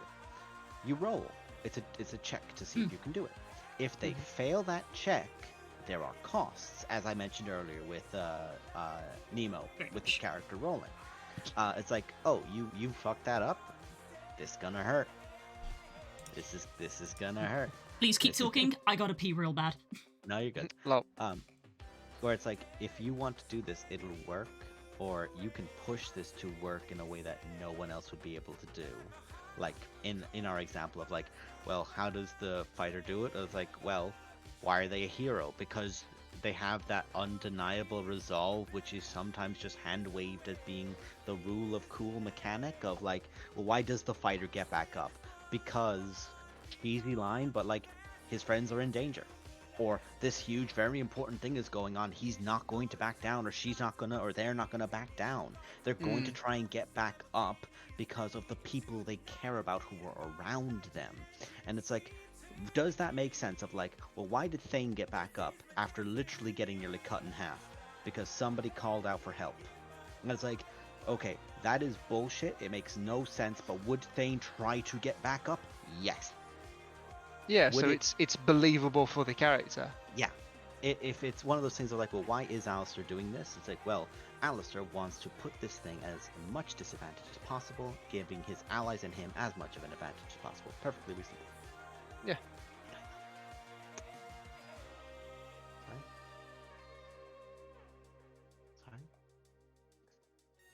I know. But that's an example of it where it's like, Alistair wants to put an advantage to something, or wants to be able to pull off a clever thing that he's thought, right, I can get this to work if I do it like this. He wants to try and pull it off, he wants to do the cool thing. Yeah, go for it. It'd be awesome. And in that same vein, it's like, well, why does, like to give a physical one, it's like, well, why does Delmara manage to like do something which is literally step out of a shadow? How? That doesn't make any sense practically for someone without magic. Like in Blood and Sand, as we mentioned earlier, she was only able to do that after literally gaining magic. But like, we can look at it and go, well, that's the thing of the shadow. The shadow will step from there and will act in that way. And everyone can look at it and go, that doesn't make a lot of sense. Like, yeah, but is it cool? Yeah. And I'd much prefer like, oh, okay, that's her cool thing. Well, what can Alistair do? It's like, well, out of all these people, what's the cool thing that Alistair could do that like others wouldn't? And it might not just be directly in a fight. There can just be a moment while something's going on. Everyone pause, like everyone's just chatting, and Alistair just goes, "You can come out now," because he spotted somebody, you know. And it's like, nice. It's like, oh yeah, the perceptive guy who's like, oh yeah, no, fucking immediately registered and caught your fucking ass. Is like, oh yeah, no, I've been spotted. Damn it. It's like, yeah, you've been spotted because the guy who's good at spotting people went, I see you. I see you. Like, And there you go. There's an example of like, well, why is he the perceptive hunter? Well, there you go. Or it's one of those things of like, well, what is Alistair's unique element of? He can spot weak points in something, and he can begin planning it out. Like, oh, it's got an enormous amount of wrappings around its left leg. Its left leg is weak, and it's supporting it. Break those supports. It's going to be fragile on that leg. And I use that example because that's an example from a boss in Elden Ring, where it's got a huge like sticker and kind of like strapped like basically trees around its leg and wrapped up, and you can attack it as its weak point. Yeah, it's kind of like what we enjoy in Monster Hunter with, like, you know, the famous one of us hunting Barioths and Tigrexes. Of, well, we've learned that their claws are their weak point. If you break their arms, they lose their traction and they fall over. And it's like, well, now we've got a strategy. Hmm.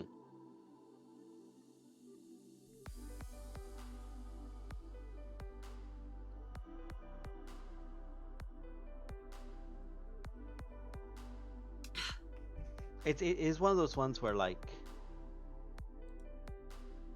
it would make leveling up from point to point slower. In that way of, we'd sit down and go, okay, what do you want your character to develop towards? And then we discuss it. Like, for example, Spook, you might want to try and be able to do it where Alistair can, well, okay, I tell you what. In this hypothetical, Spook, let's say we're using standard D&D 5th edition levels. What would you want Alistair to have at level 5?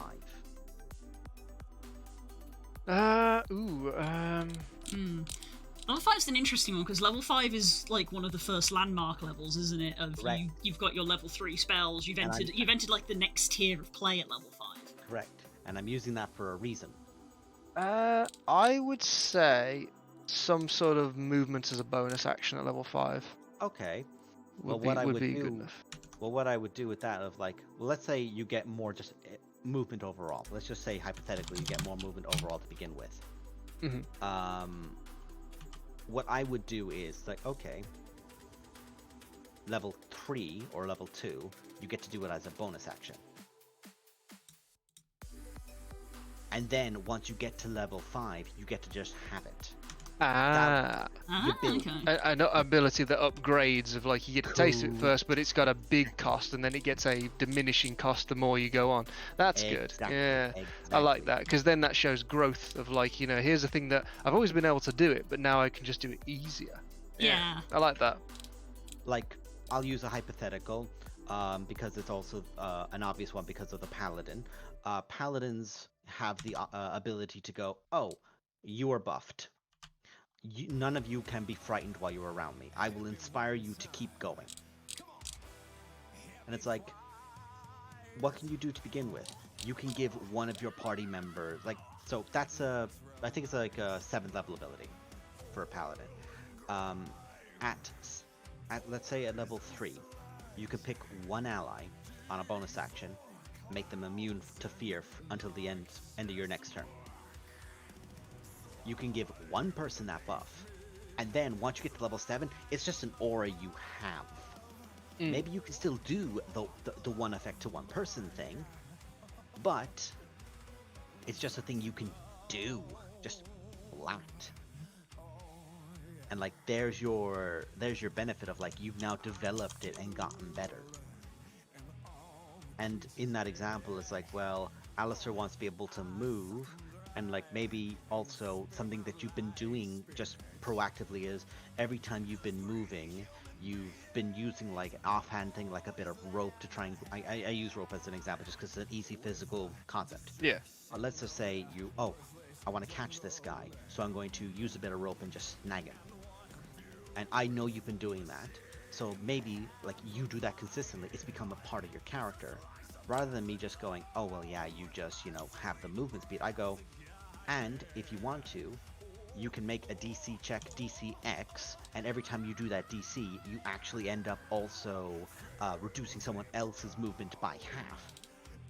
So there you go, you've caught something and you've added it to your own of like, I've watched your progression and I'm going to give you something else, but I know what you also are aiming for.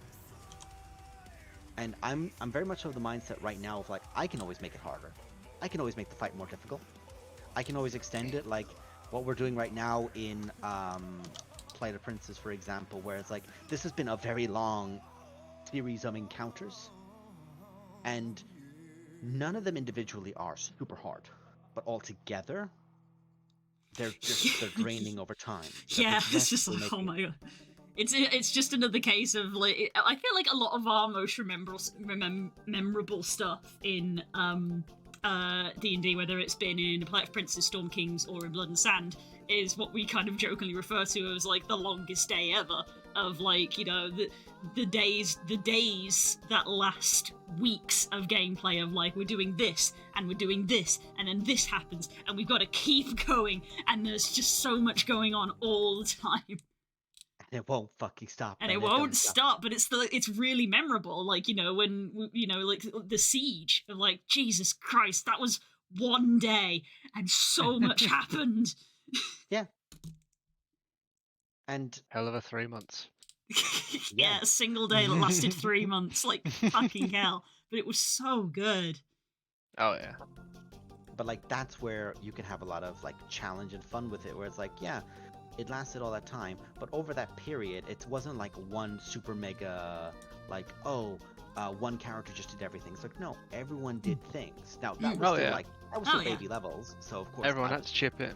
Yeah, exactly. Everyone had to chip in. Another part of why it was so memorable.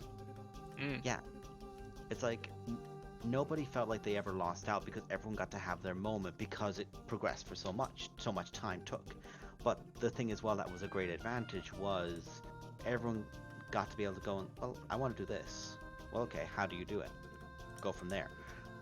Still baby levels, but when it comes to like how I was as a DM, I've said it before, I would run all those differently now. I would literally keep it the exact same, I would run it differently. Well, yeah, that's just a part of growing as a person. You know, you've learned things about 5e, and you've also just learned things about storytelling and gameplay. Yeah. And like, the players. True. But like that's where I'm saying where like I would literally run it the exact same, but do it differently because I know what would be more satisfying for you guys as players. Like I know, for example, like, right, let's say I can have Galgron show up and he'll take one thing out of the equation and then he gets jumped. And now the situation has, like how it was in the temple, it's now not a, oh, Galgron will solve the problem. Now it's, no, we now have to do something to be able to get the benefit of using Galgron again in this fight. Yeah, the temple fight was another good one.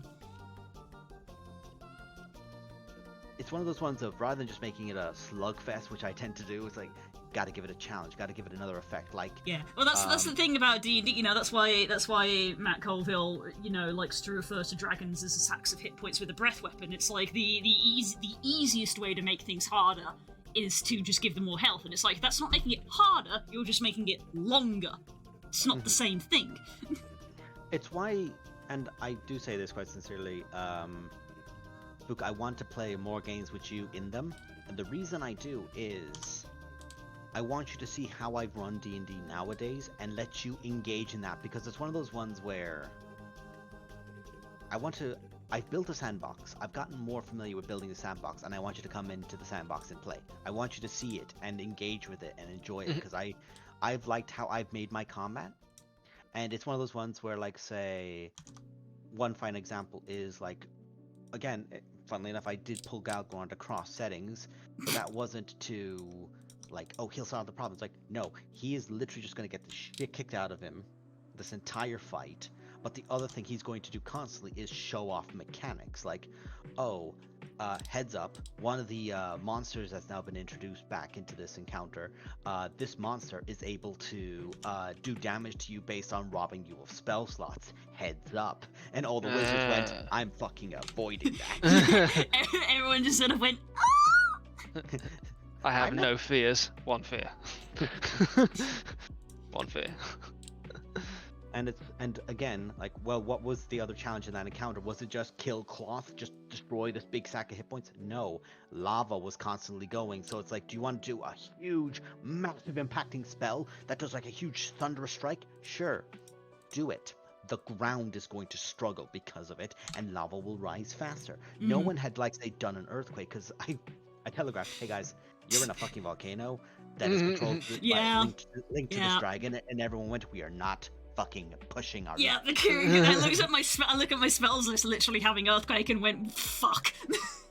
Yeah. Well, that's a spell I can't use. And one of the most recent ones is like, well, okay, this wizard is a drunk, an idiot, and a useless fool, and they want to beat him, defeat him, so on. Here's the problem. Son of a bitch has an invulnerability spell on him. How the fuck do you get past it? I'm so upset. I'm so angry. I'm so angry. Like, everyone wanted to do was just beat this fucker's ass. And that was it. And the first few rounds of combat were literally, he is drunk and stoned. He is going to come to his senses. What are you going to do until he does? And once he did come to his senses, he was like literally began doing the whole thing of, well, he imbibes this thing, which sobers him up. He does this thing and goes, oh, you cheeky prick. And like realizes what's going on then. But now the encounter is now changed because he had essentially he had a lever in his pocket for something. And when he went down to the pit because he got commanded to go down somewhere, he broke this thing. Because while he's invulnerable, it got pressed against his suit, which was on the other side of the vulnerability spell, and crushed it. Think of it like a barrier around him, but a barrier that basically makes anyone who tries to touch it bounce off. And a monster, which previously the party had fought with aid of an NPC, now was presented into this as a new incomer to the fight. But that doesn't mean that he likes the other guy. In fact, he might fucking hate that guy and might be trying to kill him too. But now it's a case of, oh, we're here to kill this guy because he's got a powerful magical MacGuffin, and this fucking thing eats things. We do not want it to kill him now, because if it does, it could eat the MacGuffin. Yep. That's a problem. That's a big problem. And I have just noticed what time it is. Yeah, you guys went off. That was fun. I was kind of waiting for a natural break in the conversation to bring it up. We ended up going for a whole extra hour because we were just talking about RPGs. so Spook, when are we going to do our own podcast? Oh my god. I guess Every white when guy just evolves into a podcast. everything becomes a podcast. Oh, god damn it. This is just a glorified podcast. That's yeah, I guess to go sort of roughly round to the start of the conversation, it looks like you're gonna back this new RPG because it looks good. Yep, It looks I think good. I will go for a couple of hardbacks and the PDFs, and then I'll share out the PDFs when they eventually become available, and we'll see what people think. I guess it's one of those ones where you can just communicate with people of like who wants to, like, you know, if I back for multiple copies, who wants to have one, or do people want to get their own stuff because it's a Kickstarter and there'll be multiple tiers, kind of thing. Something to talk about when it goes live because we'll definitely bring it. Oh up. yeah, absolutely. And I will say, Spook, you can definitely throw my name in that. To no one's surprise. Yeah. Well, I say the moment we get a PDF, you know that shit's been handed around like hotcakes. I don't know yeah. what you're talking about. We're all gonna buy our own individual legal copies.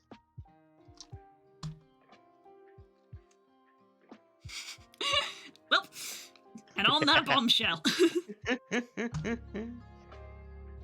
Right. On that bombshell. It is midnight. We need to go Thank to you all bed. so much for listening and watching, Yes. folks. We're gonna end the stream. See you tomorrow for double stream where I'm gonna do sprites and then chill with cute dinosaurs in the evening. Thank you everybody for watching. We're gonna raid into a friend, use your favorite emotes and all that jazz. Thank you very much. Bye.